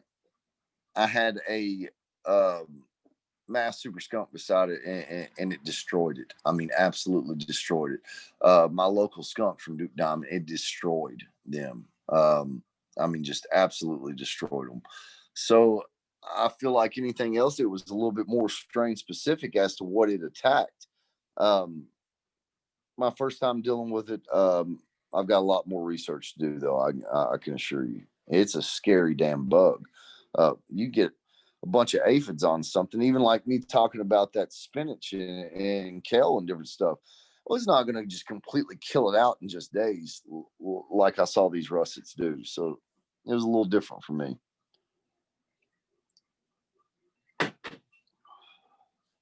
If you got any advice on that one, on russets, I know Dragonfly has had a lot of good luck with cooking the greenhouses above 120. Now, I personally tried the whole above 105 for powdery mildew this year in aquaponics, and I don't know if it was the VPD or what, but it didn't work. I didn't say that it didn't. It definitely helped. And it definitely reduced it, but it didn't cure it the way that I've heard other people claim it. So, yeah. But on that was for powdery mildew at 105 Fahrenheit. But for russets, I've heard Josh and Kelly both preach quite successfully about 120 degrees for 1 hour after following or right before that doing a heavy watering to make sure the plants have plenty of water. That actually wouldn't be hard for me to do. I mean, in an indoor room, just cut the damn air off and turn the heater on. That would not be hard to do at all. So I got decimated and destroyed to such a level and been more focused on the outdoor. I may actually give that a shot tomorrow and call you up and talk to you about that. Oh yeah. Because I lost a lot, man. Things I can't replace. And it's what you could and for those of you that don't know, if you are in a situation the plants are in veg and you find russets, you can always take clones and dip them in Suffolks and have nice clean clones to salvage the genetics as long as they're in veg. If they're in flower, that's a whole other story. It gets much more complicated. But if you are in veg still, you can salvage those quite successfully about 90% of the time. I just got Sulfolex in the mail today. I've never used the product before. Came recommended to me from Dutch Blooms. I don't know what the different rates are for a clone. I read there was 1.25 ounces per gallon on application, like for spray, but I didn't know if that was the same for dipping on the clone. Oh yeah. So generally, I believe it's memory serves me right. It's 5 drops per 5-gallon bucket, or 4 gallons in a 5-gallon bucket. But I don't remember the exact amount. I always got to double check. But memory serves me right. It's about 5 or 6 drops per 5-gallon bucket.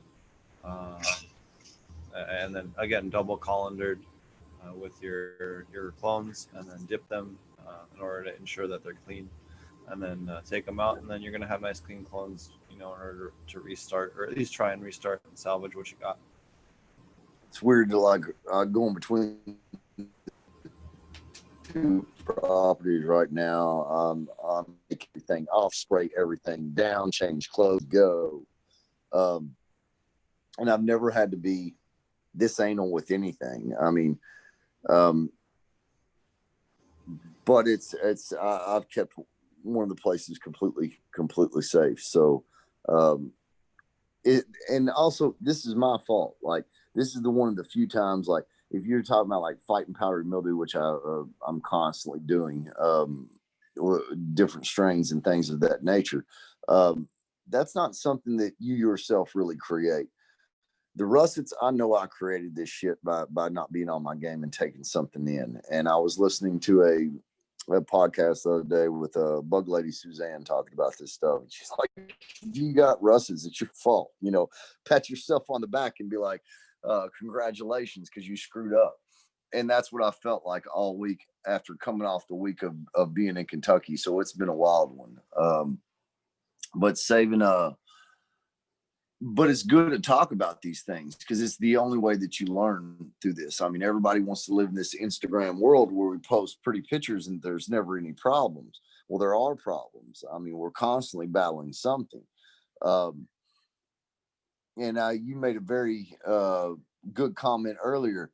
The problem that I deal with this year, I'm not dealing with this next year. I'm dealing with something new next year that I didn't even realize I was going to deal with next year. I'll be so busy worrying about all this stuff that I've already dealt with. Try not to let that shit slide in. Last year it was the aphid for me.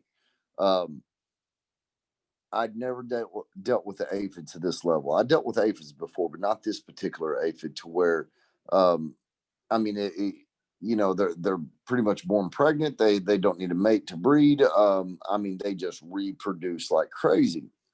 And last year up here in Michigan, I realized the aphid's home is the Virginia creeper, that plant that just invasive species that covers everything, almost looks like poison ivy out there. But if you get back in there and you look, you will find aphids all over those things. So this year, more so than I focused on them. Like I focused on spraying IPM in my surrounding grass and woods and all the Virginia creeper and stuff like that. And I really didn't deal with the aphid that much. I took care of the property and just stayed on top of that. And the biggest thing I dealt with the best thing that worked for me on aphids was Dawn dish soap in water. It suffocated the hell out of them. It's the same thing that's the best thing that ever worked for fleas when I had German shepherds and dogs. Doing all that stuff was Dawn dish soap. So you know, you can fill up a backpack sprayer and spray all the grass and surrounding areas with soap right around, coming out of the woods. You find a big patch of that Virginia creeper and poison ivy. The aphids seem to really be on the backside of all that. So that's what I've been focusing on more this year, and kind of learn those principles. Why I let the russet mite just completely come in onto the plants while I'm busy out there fucking around in the woods. The rust is like, hell yeah, we're going to take over here. But other than that, it's been different learning Michigan's environment to Kentucky. Kentucky, we dealt with spider mite like nonstop, spider mites and botrytis. Bud rot was my two biggest issues I was dealing with in Kentucky. You could deal with outdoor, you're going to deal with grasshoppers, you're going to deal with rabbits. That rabbits were my biggest issue in Kentucky. But being in Michigan environment, switching all over into powdery mildew and prevention. And sometimes I don't want to be in a powdery mildew prevention. I'm trying to find the plants that thrive through that goes into my medical benefits. So if it gets it, then it gets cold. Shangolos was up here last year in November, and I was real bad at medical stuff at the time. And I'm like, hey man, my room's about to shut down. I got to go spray it all down with water. And that was week 7 of flower. I'm coating everything in the room with water. And yeah, I lost 30% of the room to powdery mildew, but that helped me find the cultivars that gave me my life back. And being able to create certain things so that you can fix later. I mean, like I said, this russet mite's been a bitch, man. And finding certain strains that just shined, even though that was all around it, or even the PM. I'd more like to focus on those strains and then breeding into those strains and continuing that stuff. I didn't breed into dogs that had bad hips, elbows, spines, or eyesight. Didn't matter how good the damn dog was. Didn't matter if the dog was out on a competition field just wreaking havoc and in protection work, tracking, doing great. You got bad hips, you got bad eyes, you got a bad spine. I can't put you into the breeding program. And I'm about to get that same pickiness with me on the plants that I select for breeding into the future. Doesn't matter how much I like a particular plant. If it can't handle itself, it doesn't need to keep going. Yep. I totally agree. Any other pests that you've noticed have been a particular problem? You mentioned aphids and some of the others. Anything else that you mentioned has been particularly, noteworthy in Michigan?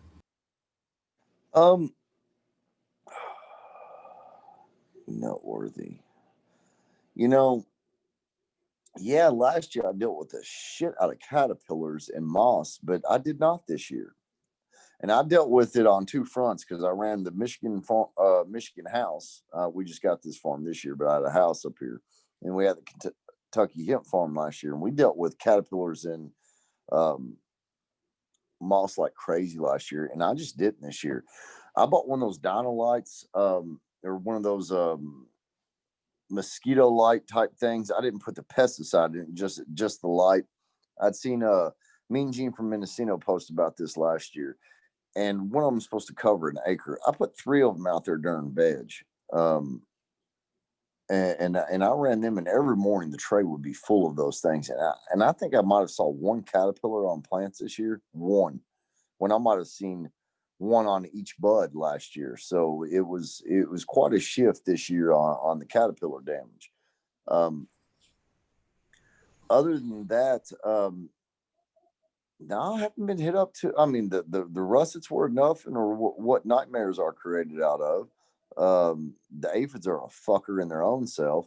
I have not dealt with a root aphid, but I got a buddy down in Southwest Michigan that has been battling the root aphid this year. They can be tricky, and it takes a bit to get rid of them completely. But I found doing a regimen of beneficial biocontrols along with mass releases of rove beetles seems to be the go-to thing that, in my opinion, actually works. I've tried every anti-aphid. I've tried all the different parasites. Most of them seem to ignore root aphids for some other reason.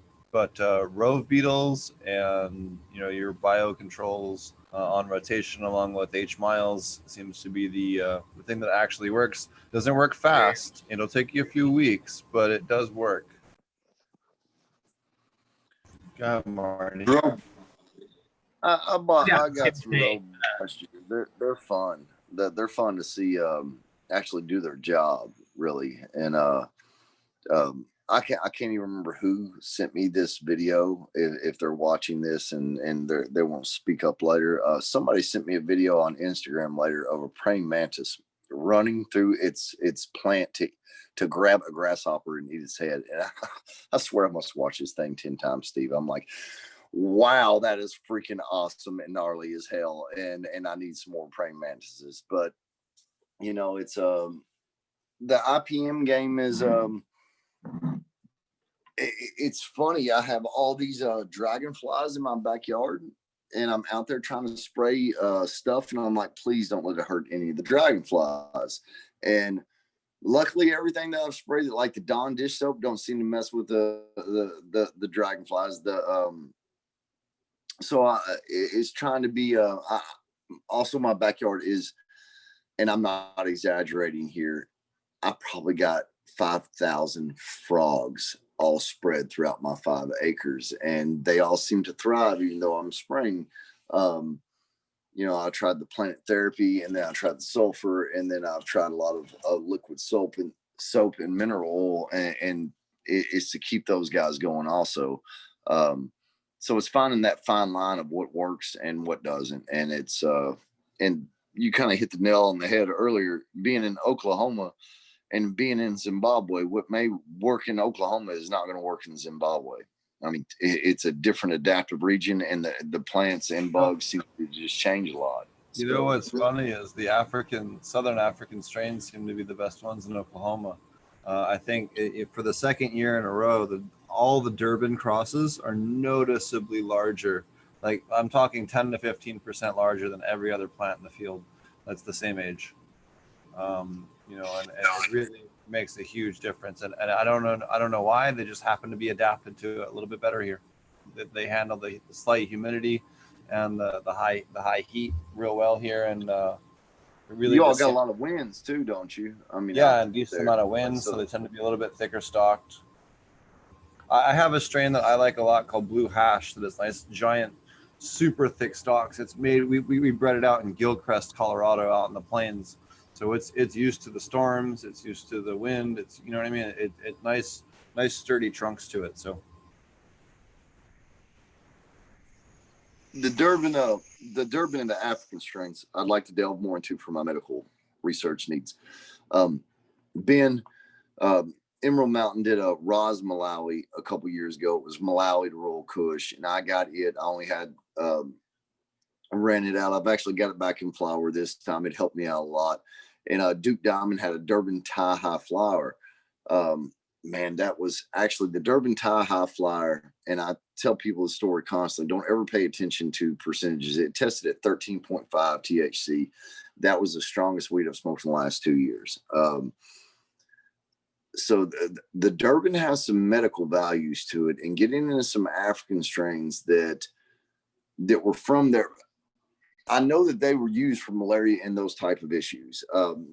Delving into that a little bit, for my medical benefits, I think it would be beneficial. And the Durban strain, you talking about it doing bigger out there in Oklahoma. Man, you've got stress factors out there like that heat, that humidity, and that wind. Those are the plants I'm looking for. If you can thrive under the stress, because that's the shit I deal with immunity wise and everything else. That's what I want to cook down in the RSO intake. That's what I want to smoke. I feel like there's just way more medical benefits from those type of plants than, you know, just a typical plant that struggles through all the powdery mildew and pest issues. I'm just looking for that different and that unique in that aspect. And even though the terpenes do matter, you can see like osmine and nirlidol are meant to fight powdery mildew. So if you got a cultivar that is pushing high in osmine or transnirlidol, then most likely it's going to be powdery mildew resistant. But that's not a misnomer. That doesn't mean that it's going to be that way. You can find something that's powdery mildew resistant that doesn't have any osmine and nirlidol in it. And all that's fascinating to me as far as the medical strains go. But those African strains really do intrigue me because they deal with more parasitic infections out there than any other country does. Absolutely. And I know it's getting a little bit late over there on the East Coast. I don't want to take up your whole night. Are you doing good, or do you want to get going soon? Or Oh, I'm good, man. I just got a lot of RSO in me. I get rambling and stuff at this point. So oh, it's okay. I just want to make sure I'm not pushing you too hard. That's all. But you're all good. So, what are some of the other observations you've noticed with regenerative farming? What are some of the different insights, or maybe some interesting things that you've stumbled upon or learned along the way with your own grow? I'm going to give you an answer that nobody else is ever going to give you here. Regenerative farming, and I love it. I'm all about it. It is my life and it is my passion. But it is way harder than farming with fucking synthetics. I don't care what anybody tells you. Like, they're all like, oh, organics is so much easier. Bullshit. And the stuff always goes back to, oh, you don't have to pH your water. Fucking let me pH water. If that's the easy thing, man. I'm out there cooking down biochar every fucking day in the heat, making labs that smell like ass, everything else, everything that is, but it's so much more rewarding, and it has transferred your life to, man, I recycle now. Like, I reach out to Josh and Kelly sometimes. I'm like, man, before I got bit by this tick, I ate at McDonald's. I drank like a fish. I still do.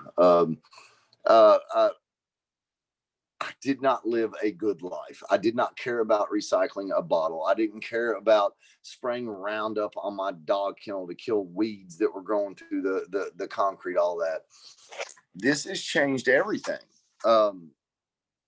So my observations are that regenerative farming is a lot harder because it's supposed to be. Yeah, I mean, you got to put in that work. I mean, if you really want to put in from every aspect of doing your food crops to your IPM management to revitalizing your own soil, to putting carbon down, to put nitrogen down into the soil, it's going to take work. Also, I'm not one of those guys, and me and you have sit here and talked about it, Steve, that's going to be like, oh, if you do all this way, we never get bugs doing it from this regenerative aspect of agriculture. We get bugs. It's just the way it is. My plants are not so healthy that they never get attacked by anything. That's just bullshit. It's that you put in an act of love every day. You put in the work, and it's not just the plants. You want the entire ground to thrive. Bitch, you just haven't reached namaste level regenerative. I'm not even paying attention to that dude if he's done joining this podcast. Like, I'm back to talking to Steve here. Like, yeah, back to your level of joining regenerative. This is the guy I call every day, Steve, crying like, these fucking rustics are going to kill me over the last 2 weeks. And it is difficult. But it's all part of the process, and it's part of learning things that make you not feel bad about tearing up your environment at the end of the day. You know, I was talking about not killing the dragonflies and the amphibians and all the frogs that are running around on my property. I know I'm not going to do that with Dawn dish soap. I know I'm not going to do that with, you know, rosemary oil or mineral oil. But it's dialing that into each individual pest. And right now, my main observations are different pests attack different things, and you have to be prepared for it. And what you think you're prepared for, up earlier, Steve, like what we dealt with this year, we won't deal with next year. We'll get a year off for that one because we're ready for it, and it'll be something new. And it's just trying to be on top of your game before it kicks your ass all the way into the dirt. I was just busting your balls, man. Oh, I love you with all my heart. So, what are you doing this evening? Watering in some compost tea. Fun times.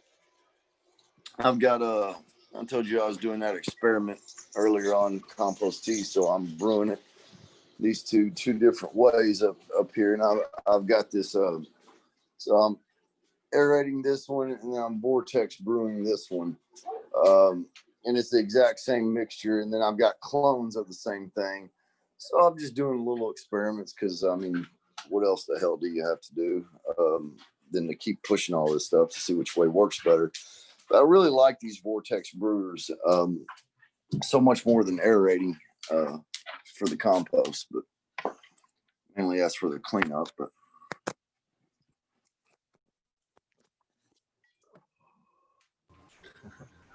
What's new with you, Josh? How's your farm going? It's going pretty good, man. I just cleaned out the greenhouse today. Got the last of the last crop cleaned out of here, and so I'm getting reset to do another clone crop, which is exciting. And I haven't done clones for a minute. And I'm also really excited. I was going to post about it. I probably will tomorrow. Since I've been a legal cannabis farmer, there's a lot of practices that I have just put to the wayside because I haven't had time, money, etc. Mostly time. So I've been doing a lot of that stuff. And the newest addition is I got a grain mill, which is cool because I like to brew beer too. And I bought 200 pounds of 2-row malt barley that I will, grind and apply to the beds every week throughout the growing process. And I'm adding some rock dust and stuff. I honestly haven't added anything other than, fish poop and compost tea to the greenhouse for a couple of years. And so it's time, and I'm excited about it.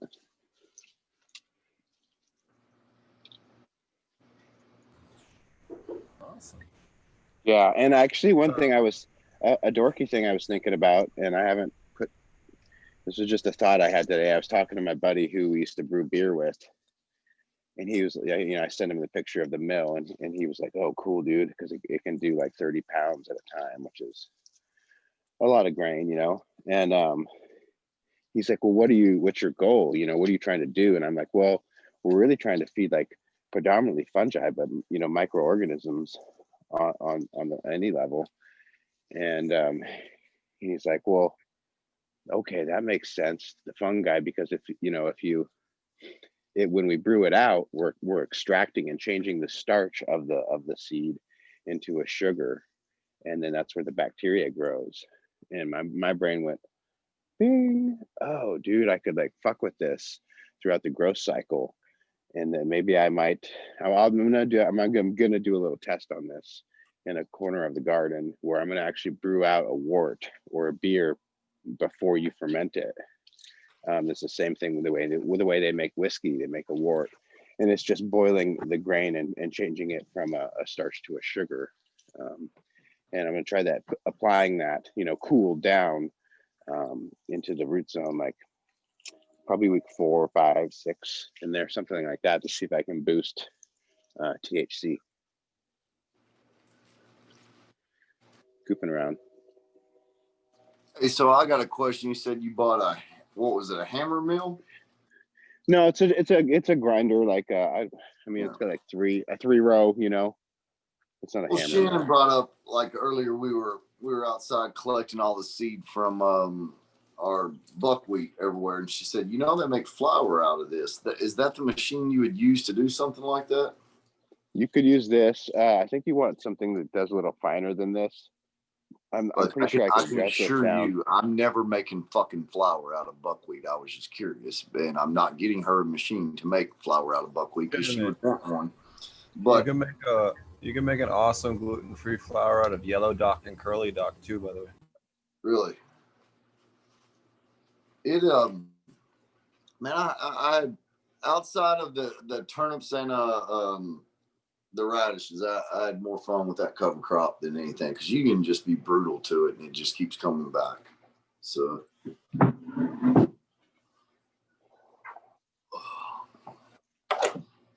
how's it going, Marty? Are you preoccupied over there? Yeah, sorry, just came in late. You guys were already vibing, so just been hanging out. I have kind of a little side project I've been working on for a while. I got a 3D printer not that long ago I've been looking around with, and so I've been printing a bunch of toys for a big cause. So I was just fucking around with that. Well, I was listening to you guys bullshit about growing, which is always fun. Josh, good to see you. Hey, what's going on, man? See your picture. That's a cool picture. Yeah, I saw your ninja stars that you were making. Oh yeah. Is that what you're making? Yeah. We got like all kinds of stuff, batarangs, and like right now I'm printing a bunch of like Wonder Woman rings and Green Lantern. Wait a minute. Who's making ninja stars? Because I need some fucking ninja stars. I'm telling you. They're just I don't have any up here. I think my kid has been fucking with all of them, but so you just caught me off a 2-day binge of Karate Kid on Netflix, so I'm all about some ninja stars right now. So we've been printing stuff like this. They have all the different versions of the batarangs from all the Batman series and stuff. And this is only half of one. You print 2 of them and then glue them together, and it makes it kind of 3D. But like I said, my kids sold all of them that are done so far. But here's for any of you nerds out there, here's Batman Beyond batarang. Yeah. So when those printers, could you print yourself like let's say a little piece broke off your cloner, like that little aeration piece. Could you make yourself something like that, or? Yeah, that's what I'm working on, man. I got to get better at 3D printing before I can do like the super small stuff, especially in like ABS plastic or the harder plastics that I want to be able to use. But ideally, I'm going to be able to. I want to do a couple things. I want to custom print some fittings, some special fittings I want for aquaponics, and then also probably some dual root zone pots that will be printed with the holes in the places that I want instead of having to drill holes in them all the time. So we'll see how it goes. So yeah, right now though, I need to get better at doing just figuring out how to do 3D printing because I'm kind of a noob. But instead of printing, you can print stuff like this. It's they're like little calibration tools that kind of let you see where you're at with your configuration. So I did a couple of those, and then I just started printing toys that I just give away to kids. I got a whole box full of toys over here that, some of them are kind of fucked up or whatever, but I just donate them all. So. All right. So let me ask this. I want to ask Steve to answer too, but you answer first. No limitations on your skill set. What would be your dream 3D printed fitting or fittings for AP? My dream one. I mean, basically, I want to be able to print them all. I guess ideally, I don't want to. Is there anything like creative or like something out there that you're like, oh man, if I could just make this fucking thing? Yeah, I want to make like a one piece U siphon. Right. A one piece adjustable height U siphon. Yeah, I cool. know. I think some of the parts for remote siphons or use siphons, or trying to simplify some of the bell siphons or the Pythagorean cup, maybe doing like a straight one piece kind of bell siphon that you could do with support struts, built into it that don't get in the way of water flow might be kind of neat. But I don't know. I'd have to put more thought to it than that. So my thought is I want to be able to make a fitting that will fit onto the end of your drain line that will allow you to remotely set the water height in your beds.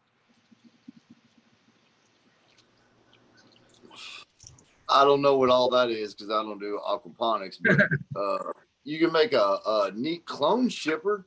Check that out. That's made from a 3D printer. Sure. Tony from Boneyard made that, and that is kick ass. But what you all are talking about from the aquaponic fittings, that's pretty neat right there. But Allegedly made that.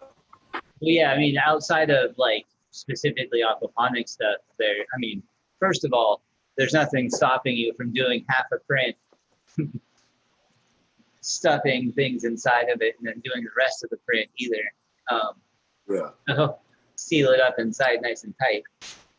So you do have options for that, for more things than just clones, but it does work great for that, for light fixtures, fittings, shelves.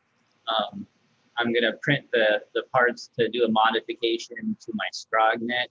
So like all those fittings that are just like to hold pieces together,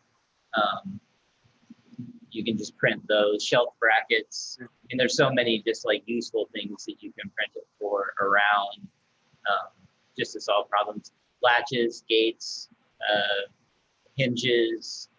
I mean, there's so many things that you can just download for free and hit print. I mean, not exactly just hit print. You got to put it through what's called a slicer and kind of understand what you're doing with the software. But I taught myself how to do it in like a week, so it's not terribly hard to do, but it's definitely you gotta learn. There's math involved, so that can definitely be a deterrent for some people, especially people like myself. But it's not bad. It's not terrible by any means, and it's relatively affordable. Like the plastic is super cheap. Like I think I printed, I don't even know. It's like this is a whole box full right here. All these toys right here. I don't know if you guys can see that or not. All the ones that are down being painted right now, there's probably just as many down there that are being painted. We're gonna leave some to be painted for the kids at the event. But all that was like less than 20 bucks in plastic. And I still have probably a quarter of a roll left printing stuff right now. So it's super cheap to print things, especially like toys for my kids, or like my brother is really into D&D. So I print him like little figures like this for his D&D games. That's Fun man, stuff. like imagine having something like that when you were young. And when I was a kid, I could learn any PlayStation video game, remote control, whatever. Now I've got to call somebody and try to figure that stuff out. But learning that stuff when you're young, I mean, you could build all kinds of stuff with that application. So Yeah, I try to build stuff that my kids can do things with, or help them with projects and stuff to get them involved too.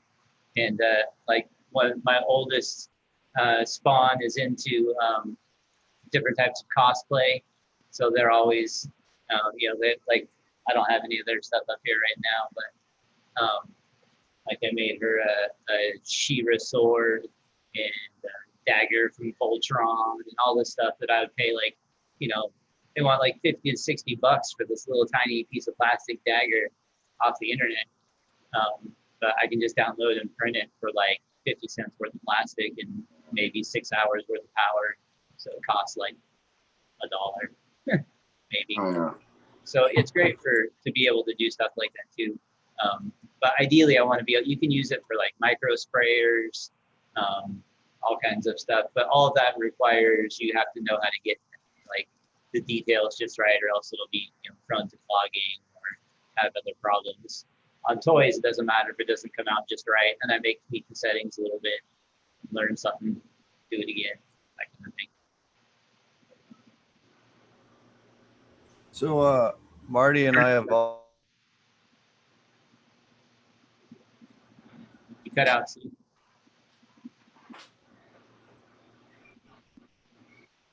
Now you're muted. I said Marty and I have also been working hard on the commercial aquaponic cannabis class.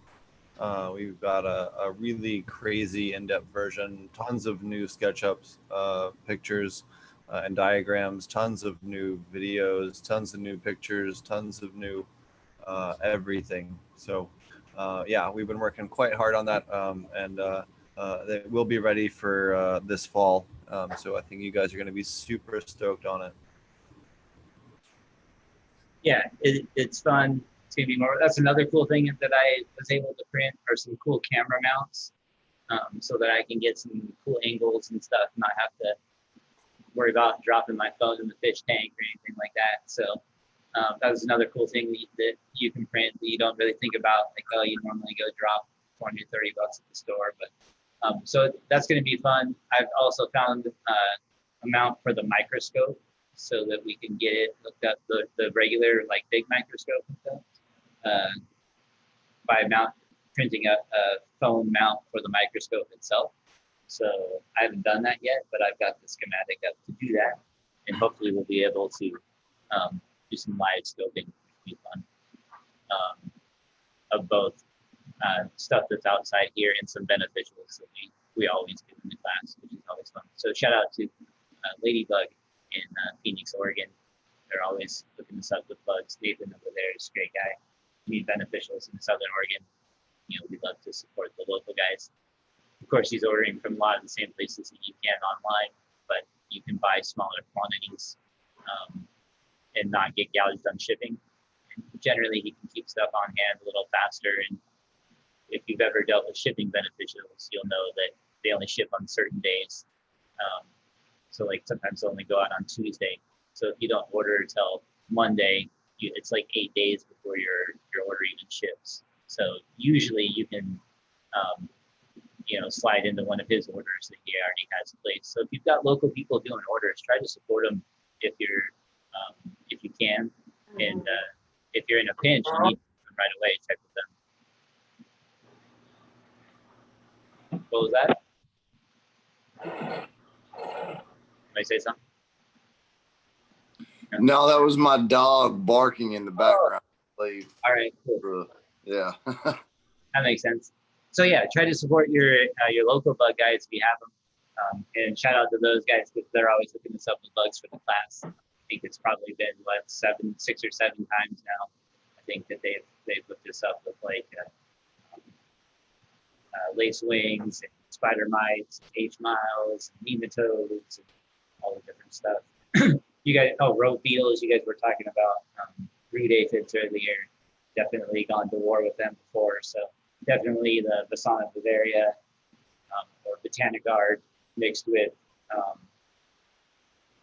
beneficial nematodes, preferably in a drench or a soak where you can take the whole pot, just put it in the bucket, let it soak. I think is where you're going to have the best luck, and then apply your road beetles and your H-miles on top. So that was what I had the most success with. And remember, Isla Fumisoria and Bavaria Basania, neither one of them kill mites or beetles, so you can use H-miles and road beetles with those, and aureus. They will kill some of your aureus, but not very many. Like I think the documented one was 5 to 13%, which is negligible. Right. And you can mix them right in with the nematodes. So I always mix my Botanigard right in with my nematodes and apply it at the same time. And usually I'll do, like I was saying, I'll do the full-on dunk as opposed to just a drench on top. Especially if you've got a decent sized plant, I even pulled out some of my plants that were in dual root zone pots. So I tore up some root structure, but I feel like otherwise it would be difficult to get them out of that dual root zone area inside the pot. You can't really drench well enough to get all the way through the top of the root zone. So I think it's important to figure out a way to treat that part if you're in a dual root zone aquaponic system. So whether you're, I think you pretty much just have to pull it out and dunk it and soak it.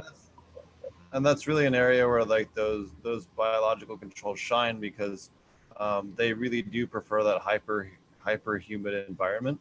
And you know, that water line really is where you end up having those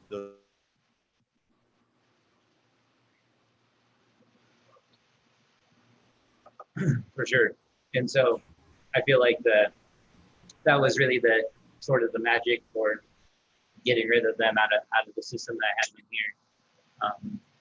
And I think that probably the H miles and road beetles, I would say definitely the road beetles were more effective, even though they were more expensive. I feel like they got better coverage and did a better job.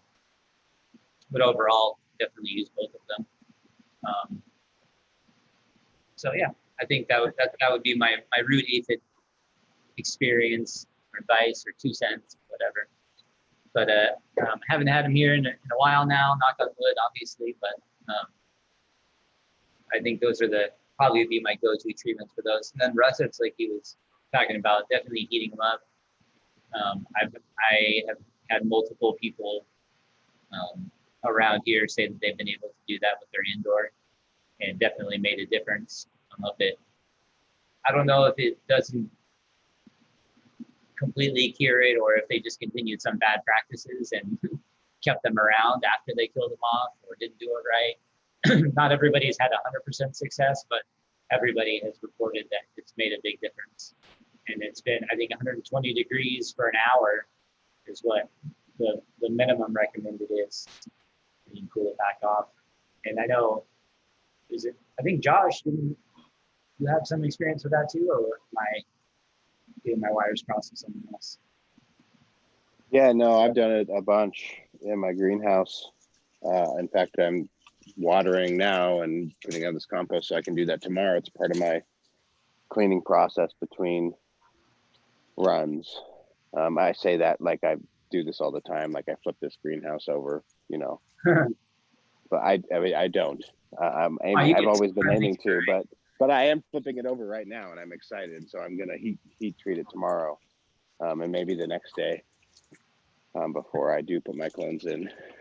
Is that what you do? Is 120 for an hour? 2 hours. 2 hours. Yeah, and I think the hard part is getting it to 120 where the bugs are. You know, that's you know, that's the critical point. It's the same thing with the spray. You know. So if you have it like in my greenhouse, when I've had a huge thick garden, I may be 120 degrees, 140 degrees at the top, hurting the plants, but down low it may not be, you know. So I think that's why people can see we all see some definite results, you know. It knocks them the fuck back. But whether we get all the eggs, you know, you have to do it you have to do the same thing, do it every 3 days, you know, 3 times. So a 9-day process, right?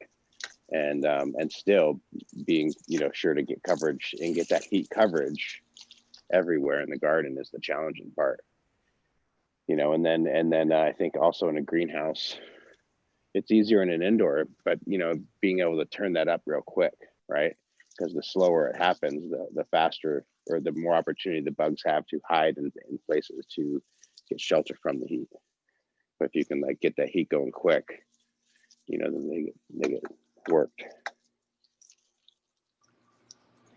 Right, so they don't get a chance to take shelter in those cooler areas. Yeah, so like in an indoor grow room, a small indoor grow room, it's probably pretty easy. I don't have a whole lot of that right anymore. But you know, like in a 4 light or whatever, 2 light, 1 light, you could probably do that really easy, you know. Right.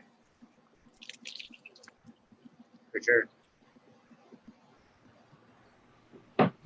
or even a space like yours that has you know your space. I just think it has really good airflow underneath everything. You know, you probably could. That's probably a good tool for you. Yeah, I think I could probably slap a heater in there and turn the lights on and close up the fan, because when the fans aren't on, they have the vents close up, so it's relatively sealed if you turn the fans off. Just with the 4,000 watts or whatever it is in there. Right now it'll heat up pretty good on its own. So if you slap another heater in there, I think I could probably bring the temperature up pretty quick. So that would be definitely my go-to if I had a russet breakout, which again, knock on wood, I don't. But I kind of like your idea though, of just kind of making it part of your normal cleaning routine, especially between runs or before you get started, just cooking it off. Yeah, and I'd also be concerned, depending on the size of AP setup, with heating the water up in root zone too much. Just depending on how you have it set up. Yours is probably fine, but if, you were doing some sort of weird setup that didn't have a whole lot of mass to keep the root zone cool, that's really important. My first treatment plan when I got russets, I'm lagging a little bit. the very first thing I did when I got russets, I went to the bathroom, I closed and locked the door, turned on the faucet and the radio so Shannon couldn't hear me lay in the floor and cry like a little fucking girl because I screwed up on my IPM and did not have that stuff on top. And that was my first step to treating the russets. Second step, I got up and got out of the bathroom, then walked back in, laid down, cried some more, and then went upstairs and dealt with it. And after I realized it was not a nitrogen or iron deficiency, it was rough, man. I mean, I'd miscalculated it there for a bit, and I thought I was dealing with a nitrogen and iron deficiency, so I almost didn't want to foliar feed IPM stuff to not cause extra stress on the stuff. Man, I lost a lot of genetics, and it happened so swift and quick, unlike any other bug I've dealt with in 24 years of growing, or even virus for that matter. But luckily, I mean, once you realize what it is and you get in there and you start hitting it, I mean, it clears up real quick. And separating the science from the bro science, and realizing it's not going to burrow through tissues and all that different stuff, and the dip and the treat and clean. But yeah, man, I can't even tell you, Marty, like I was sad. Like sad is not the beginning to where I was on that stuff. So it's but yet then again, if we don't deal with this shit, I mean, I've got all this in the book of knowledge for the next time I even go into this factor or problem. You have to deal with this stuff to get through it, and people don't talk about it enough. I go back to the perfect Instagram world where everybody just posts pretty pictures and don't ever keep it real or talk about real problems. It's part of what we deal with. To being able to jump on here, even conversing with three guys right here and being like, hey, what do you do? What do you do? What do you do? Like, people need that information. So I applaud you there, Steve, for putting out this podcast, something I enjoy watching. And Dutch Blooms, Josh knows, this week I talk to Dutch Blooms more than I talk to any human being on the planet. Literally every day. There are days I talk to Dutch Blooms more than I do my actual fiance. And he walked me through this whole part of the russets. More so sometimes just keep me calm, because you watch genetics die off that you love and you've had for. I got one plant I kept alive since 2000. I mean, that's 20 years. It's gone. I hear you, man. Like we've had outbreaks of different stuff on genetics. I really had to just finally develop, and I get a lot of them from friends. You can ask Steve when he was here for our class last time. Somebody just stopped by with a bunch of plants that were infested with root aphids, and spider mites, and So I really started like developing different methods for being able to take healthy clones off of sick plants. And so one thing that you can do is you can essentially defoliate like 90%. I don't even care if it's a 5-foot tall plant. If you can pick like say 4 or 5 branches and defoliate like all but the last, basically like a clone left on the end of the branch. Like that's what you're gonna plan on cutting. And then I'll bring like a relatively long cylinder, dipping it just like you would dip a clone when you take it. But I leave it on the plant, just bend the branch over and dip it down while it's still on the plant, and then just treat the hell out of the stalk where they move up and down, because you want it to be all bare, like just no plant all the way up, like just a stick with a clone on the end. And then I'll dip it while it's still on the plant and grow it out and try to identify which ones are going to be clean, and watch it while it's still on there. Then I'll take the clone after a couple of days and dip it again, put it in the cloner, dip it again, coming out, scope it, do all that stuff. But if you got genetics that you really want to save, that's one way that you can do it that I've had success on plants that I thought there's no way that you would be able to get the bugs off of them in any sort of healthy way. So it happened enough times to where I just kind of have, I have this method that I go through. So, it's like just think lollipopping, but to the extreme, like all the way to the top of the plant, just strip it all the way down. And That's you're actually gonna what I did. it's gonna die anyway. You're just really trying to clean up everything as much as you can, and then take your clones. And you might take 6 or 7 clones and hope 2 of them come through. But at least you can save them instead of watching them die. I did the same thing, Marty. I'm glad you brought that up. And I don't know if I have ever really talked much about taking that much material off, but it's important to talk about, When I got russets, I broke everything down to a 4-light grow room so I could deal with it. And I did a Sufoil X treatment every 3 days, dunking. But I chopped it down just like you said, just nubbings on these sticks. And then every 3 days, I dunked each plant for a minute in Sufoil X, and then I'd move it to a new grow room. Because I have like a bunch of shipping containers and shit. So and then I'd move it to a clean grow room and then bleach down and spray down the other one. And I did that and after I did that whole process, I did the same thing again with water for another 9 days, and then went back and then did it back with the Sufoil again. And I won, but it was a wild ride, and you got to be really careful not to, lose your genetics in that, because it's just, you're beating them up, just even physically lifting them up and dunking them, That's what I actually said to Josh earlier today. I said, I don't know if the russets hit me harder or the spraying hit me harder after I realized that's what it was. Because you got to go aggressive. But yeah, it was brutal. It's over with. I'm still staying on top of it, but it came through. It did its course. And Marty, for me to be successful in a lot of ways, I did exactly what you were talking about. The plants that I had to save indoors at the one place, I stripped all the material off except for a very little bit, and I just kept spraying it. I didn't dunk them because I couldn't pick up the whole pot to do that situation, but I just kept spraying it. So it's I just bend the branch over, so I would hold the cup up kind of at an angle, and then just bend it over and dip it in while it's still attached to the plant.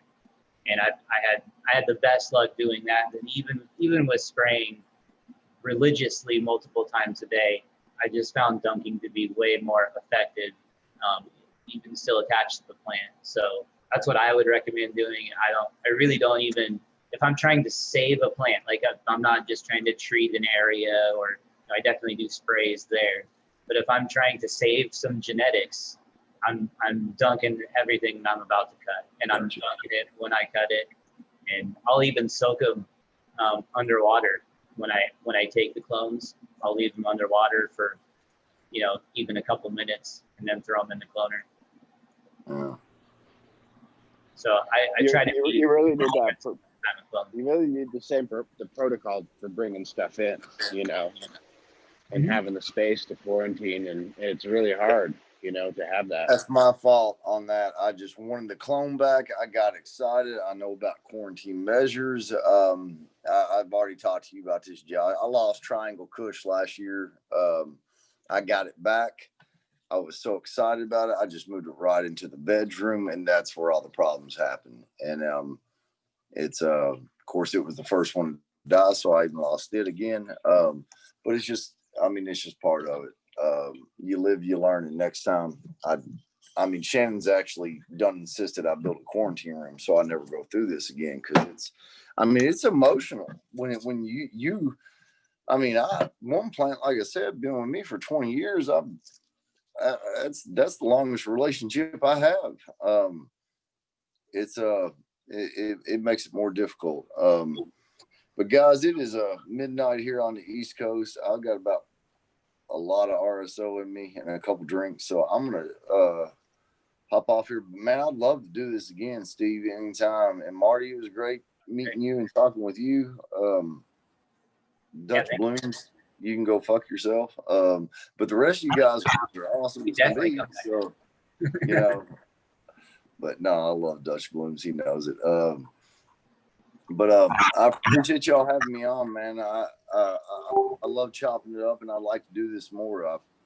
It's part of you feel like you get to be involved with people this way. So y'all have a wonderful night, man. If y'all need anything from me, just hit me up. Thanks, man. Appreciate having you on and telling your story and educating others on what works for you and might work for them. Yeah, and hey, Steve, hit me up. I forgot all about it until you said my 5-month-old puppy, and then pulled him up. Send me a message tomorrow, and we'll do we'll get on either Instagram with each other through the video, or on Facebook, what have you. I'll do a lesson with you on him at 5 months old. That's when you want to start, especially as big as he is. Start teaching him how to move his back end. I call it hip awareness, where they can learn to start moving like left and right. If you watch a lot of dogs, they can move frontwards, but they don't move back a lot. Teach them to move backwards and move side to side. So it's little games, just luring them for food, and they just are following the food. They don't even realize they're learning it. And then he's ultra down, heel focus. So, and he's going to be a big boy. So, man, I appreciate it, guys, and y'all holler at me tomorrow. I would love appreciate to it, man. Again. No problem, guys. Y'all have a good night. Cheers. Big shout out to Nick for taking the time to come on. Really appreciate it. Also wanted to quick shout out again the virtual Aquaponic Cannabis Conference. We have again, shout out to Colin, Mammoth P. I got some hats to give away during the conference. We got some bottles of Mammoth P. We got all kinds of, I got stickers, I got joints, I got, you want your got joints. Mammoth brand rolling papers. Oh, papers, whatever. Papers, joints. We got stickers. We got all kinds of good stuff. Thanks to Mammoth P. We got Recharge will be giving out. We got nutrients from True Aquaponics. We got nutrients from Foop. We got all kinds of good stuff. We have some other sponsors who I'm forgetting at the moment that I apologize. We'll be highlighting each of our sponsors in the next 2 weeks. So be sure to check that out over on our Instagram, on my Instagram at Ponics. And we'll be here live on October 3rd and 4th at 8 a.m. Pacific with a ton of education those 2 days, as well as free product giveaways for people around the country and the world. What's new with your garden, Marty? Or did you have anything? Not really much with my garden at the moment. We still pretty hot here, so I haven't really. I didn't pull the trigger on air conditioning this year, so I'm just waiting for the nights to cool off. It's been today it was about 103 during the day, And let's see what it is right now. 9 o'clock at night. It is still 86 degrees outside. So not too bad, but also not great. It helps to be able to have that cooler air to be able to blow in through your fan and keep the room cool. Because I have plenty of exhaust, I can definitely turn the air over faster, but when the air outside is still like 85 degrees, it doesn't help cool things down as much. So we've got some plants in there that are vegging, and I've still got some like tomatoes that are growing in there and different vegetables and stuff. Let's see, I got one little plant in the outdoor that we threw out there that we thought might die, but it pulled through and it started flowering. It's like maybe, I don't know, 2 or 3 feet tall, but nothing fantastic, but fun. We will break ground on the greenhouse relatively soon, so that's going to be great. But really right now I got a lot of stuff happening. My dad has stage 5 Parkinson's, so it takes up a lot of my time right now. And so we're just working on a lot of fun stuff probably over the next couple of months. As we do, I resigned from my IT job, so I've got time to spend with him and do different projects that are more fun than IT stuff, like this conference that's coming up, and recording the class and different things like that. So we're trying to have some fun with it. He'll probably cameo in the class once or twice, hanging out to be able to just kind of be my audience while recording. So that's it helps out a lot just to have someone there to talk to. So look for him to video bomb me a couple of times. So he's a good character. It'll be fun. But so yeah, that's kind of the stuff that's happening with me right now. We're trying to organize like this community barbecue to help support some local guys here, some local people here, I should say. Get the kids out. We've got, like I said, I got a box full of toys for them to paint, and working on that stuff. Working on my designs for that stuff I was talking about earlier, my adjustable U siphon and the dual root zone pod design. So got to polish up on some of my 3D design skills so that I can take what's in my head and put it into something that I can eventually print and use. But yeah, I think it's going to be fun to get all that stuff set up. So just a lot of fun, like side projects that I'm working on. So it's gonna be cool. We'll go into probably like another couple weeks here of heat, and it'll start cooling off at nighttime, and we'll start flowering again. And I can't wait for that. I mean, we still have plenty. Not like we're running out. From the last harvest, we did pretty well. So, but I am excited to see how we do on round 2. Always goes better second time around, and hopefully we'll have the heat under control so we don't have that foxtailing that we had on the first run. But other than that, Aldi was great. Get some great hash out of some of the trim. Got a bunch of it stored up. So all in all, pretty good. The veg room's going well. Getting ready to cut a bunch of clones. Probably make some new moms. I mean, we're producing something like 30 clones per mother every like 3 weeks, something like that. So still doing really well there, even though we're not technically running as much light as we normally do, even in the bedroom, just to help keep things cool. So even cutting back on that, we're still, I mean, like we talk about all the time, I mean, cloning is so, and vegging plants and aquaponics, it's so easy and works so well that it's just great. I don't know any other way to describe it. You get these nice healthy plants that clone really easy and pop roots easy, and yeah, everything about vegging and cloning is going pretty well. We've got 2 systems in the bedroom that we'll go over. We've got the microscope set up down there, a little spot for handling clones and stuff. I printed the camera mount for down there so you guys can kind of look over my shoulder as we do stuff in live demonstrations. So My brother James is going to be there also to kind of be a camera person. I think he's too shy to get on the camera. I can't talk him into it yet, but we'll see. I'll sneak him on there somehow when he's not paying attention. But he's going to be there, so that's going to be nice just to have a second pair of hands. So we're going to try and do some cool stuff that we have always wanted to work into some of our other classes that I think we can pull off in the recorded format a lot easier than we could in the live format. So like I said, we'll have the microscope hooked up so we can do live microscoping, hopefully of not just pests, but also microbes, different teas, system water. So we'll kind of see how that goes once I get that mount printed up. But hopefully we can get it hooked up to the big microscope so we can actually look at microbes instead of just pests. But otherwise, we have the small microscope that we can hook up and use to identify pests that we've done before. And that's always a lot of fun. In the in-person class, we hooked it up to the projector and projected the images up onto a big screen, so it made it a lot easier for people to be able to see. The spider mites did creep out some people, which I can understand. That large up on the screen, it was kind of makes you itch, but it's very informative.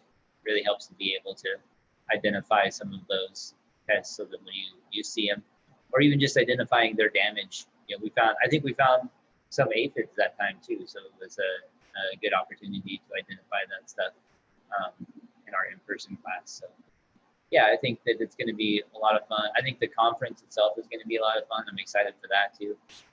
We want to get the class done before that, so that'll be exciting. And I think that we'll be able to just get a ton of information together out of the conference, just based on the people that have already signed up for it. If you guys haven't checked out Steve's, I don't know if you made it or who made the fancy little flyer, but it's very nice. I like it a lot.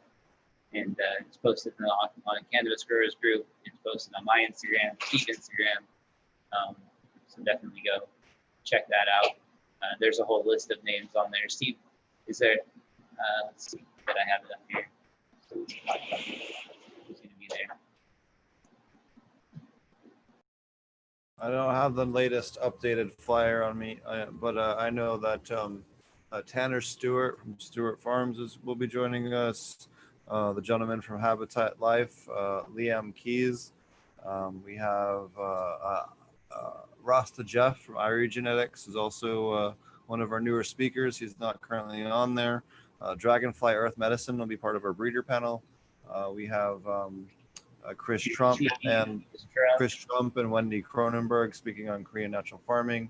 We have Murray Hollum. We have almost gave away one that we haven't announced yet. Dr. Leonard Wilson and some other people. We have there's some people that were kind of trickling out. I'm trying to have like a different announcement the last couple of weeks, and then to highlight different sponsors and stuff so that it's a little bit more fun and stuff like that. So I'm trying to think, who else do we have on there that I'm forgetting? I'm sure somebody that I'm forgetting that's going to get upset, but we have a wide list of different sponsors. I think we're up to 6 or 8 different sponsors, 8 different sponsors, I think, total, that'll be giving away different products. And I know we have a couple more that have just not sent their stuff over yet that we're going to announce as soon as it gets here. And yeah, I'm just really stoked on this. Going to be kind of an education jam fest, free for everybody.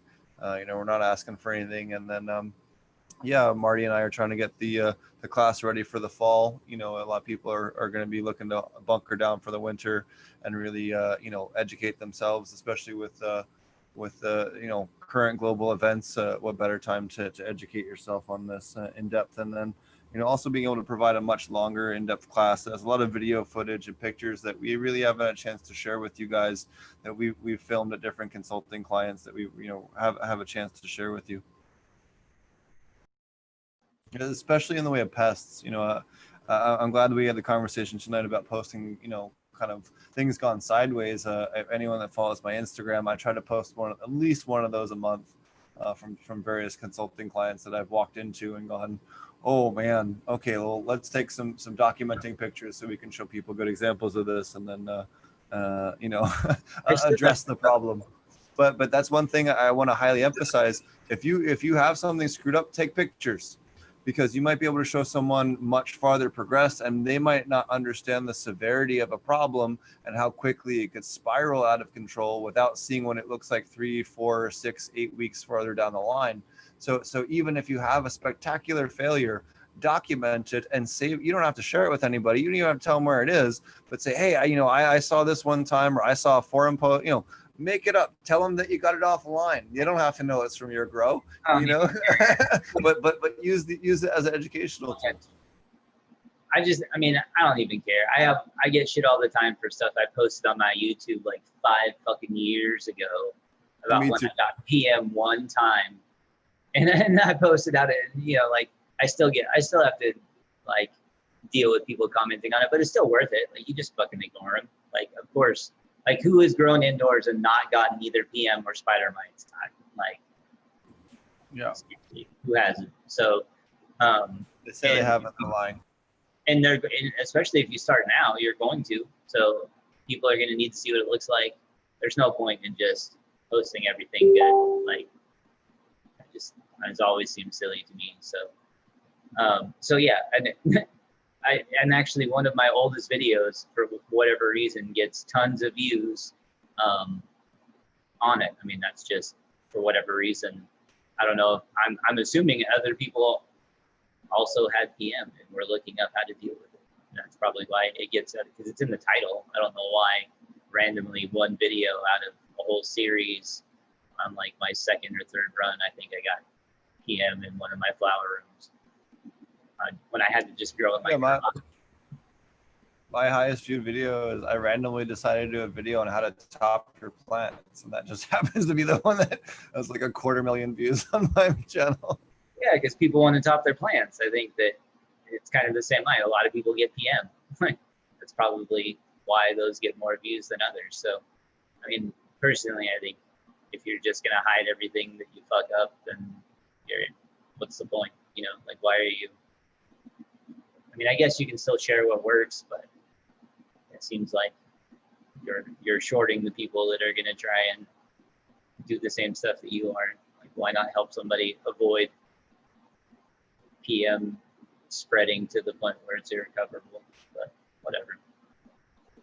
And like I said, I still get people come on there all the time. I guess that's probably part of the reason why people don't. It's just because you get flack for posting it. People saying all kinds of ridiculous shit on it. So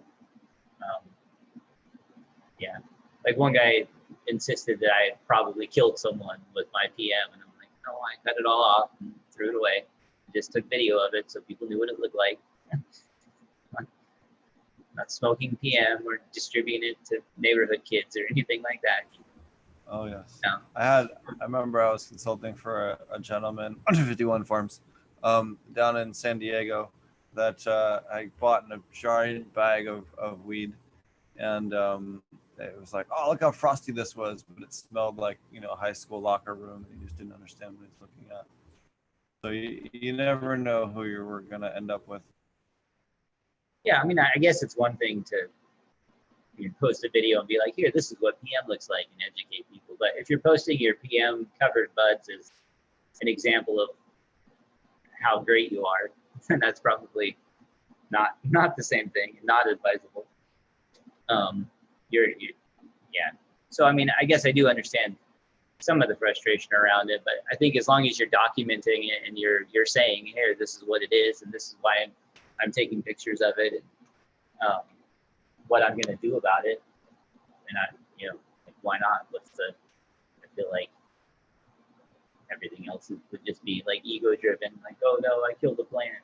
I mean, I've killed lots of plants. It's not that big a deal. You can get clones and seeds and stuff. I mean, like, I think that was probably one of the things that I had to learn more than anything, was not to just like try to save every single plant, especially when you got them from other people. And that was obviously a large part of my problem in the beginning, was just kind of like you were saying, you get plants from other people and you get excited about cuts, and even in my quarantine processes, I just got lazy with them. Or when I moved here, I didn't really set up the quarantine area to start with. Especially just to back up what you're saying, not to interrupt you, but I just want to hammer that point home that you just mentioned, is that, you know, newer markets, they're super flavor of the month, what's fad, what's popular right now. And it can be hard. You can have stuff that's fire, that's you know, tests really well, high in terps, high in cannabinoids, and it's hard to move because it's not a dessert or a fucking fruit. Yeah, and it does lend to, you know, it lends to shortcutting, I guess, in that people try to just bring in stuff from outside all the time instead of do your own hunts and do your own, you know, pop your own seeds and really do the full thing. So that's what I still have those seeds from Mr. Green Genes, which I'm going to pop for this next run, and that's going to be exciting. That's the Pineapple Jack and the, how does he say that one? The KK Kush. What is it? The Kajua Kush? Pelosia, I think. Pelosia. Pelosia? I don't know. Pelosia with an F, yeah. Yeah, I'm not sure either. Anyway. Fijoa Kush, that's what it is. Fijoa Kush. Kajoa? That sounds more like what he said. Anyway, so that's going to be exciting. Pineapple Jack sounds amazing. Of course, if you get all Mr. Green Genes, if you get stuff from him, it always comes with like this cool backstory of where the genetics have been in the last 30 years, which is super fun. I love that guy. So yeah, I'm really excited to grow that. I grew Jack before, I think in my first outdoor. I loved it. It was amazing. So I'm excited to see what that's like crossed with pineapple. I love pineapple too. Although I guess there's not really many strains I don't like all that much. I'm not super big on cookies. I did like the platinum cookies crossed with blue power. If I never see citrus sap in cookies again, it'll be too soon. But for the most part, everything else, unless I've smoked a lot of it, that's really about the only thing that I guess I distaste. Like when I smoked a lot of Agent Orange for a while, and I have smoked some since, and it was much more enjoyable. But I feel like I was pretty worn out on it after a while. But yeah, other than that, that's about it. And I guess maybe that was a little bit true of the cookies too, because I had like 3 different cuts of cookies that I grew over about a year. So I had a lot of cookies to smoke also. So I suppose that would also be part of the reason for my bias. But I don't really have any that I guess that I haven't liked. Other people, I guess, have, in that, like the peach frost. I had a couple of people say that it gave them anxiety attacks. They felt like they got too high. Whatever that means. Yeah, and I know Josh is also speaking here at the Regen conference. Marty's speaking at the Regen conference, virtual Aquaponic conference. I'm sorry, too used to doing conferences with Josh. I'll take it. It's a compliment for sure. So Josh, you know, both of these gentlemen and myself will be speaking at the virtual Aquaponic Cannabis Conference coming up here, and you know, it's getting kind of late. I know I'm exhausted from working. I was up in Tulsa earlier this week consulting and drove back yesterday and got no sleep, and then immediately went to work in the lab all day, and so I think we'd like to wrap it up. So why don't you tell everybody how to find you there, Josh? Regenerativeseeds.com is my new website where I sell seeds. And you want to tell everybody a little bit more about that? You haven't really mentioned that yet on the show. Yeah, basically it's the concept is that all the folks involved, all the guys who breed, the breeders that I brought in, they grow in living soil, and over generation there's literally biology on the plant, on the soil, that's transferred, and the plants themselves end up, you know, having an intelligence on how to process that type of food. So that's kind of the basis for the idea of it. And I think it's a pretty cool idea. And we got some really cool breeders involved. I'm not going to start listing them because I'm really tired and I'm gonna mess it up and forget people. But you guys should check it out. It's regenerativeseeds.com, and a portion of all the sales goes to seed preservation. And I'm kind of still working out exactly how that's going to work out, but I have been stockpiling money for preservation and doing some preservation work on my own, and trying to expound on that. So yeah, that's kind of one of my main avenues right now that I'm working on. And then the conferences, I'm really not sure what's going to happen. You know, I'm not skilled technologically to do online stuff, and so I'm just kind of waiting on the COVID and see what happens, and waiting it out, you know, and then we'll get back on the road. Awesome. Well, that's really cool that you're putting those seeds out there, and you know, conglomerating other producers and breeders into one place so that people can find them as a resource. That's really, really cool. Marty's looks like he dropped off, but his channel is AP Meds, is also as a Patreon. I know he does quite a bit of content on there as well. And then Em and I also do a class that again we'll be putting out here in a couple of weeks. And you can find me at Ponics on SoundCloud, iTunes, YouTube. I Love Growing Marijuana, WeedTube, all the 1,000 different places that we are up there. I think we're on over 250 different podcast platforms now, including Spotify. So, you know, whatever is convenient for you, check out the podcast. Thanks to everybody out there who's supporting us, and we'll catch you guys again next week. I think we're going to be down to one show a week.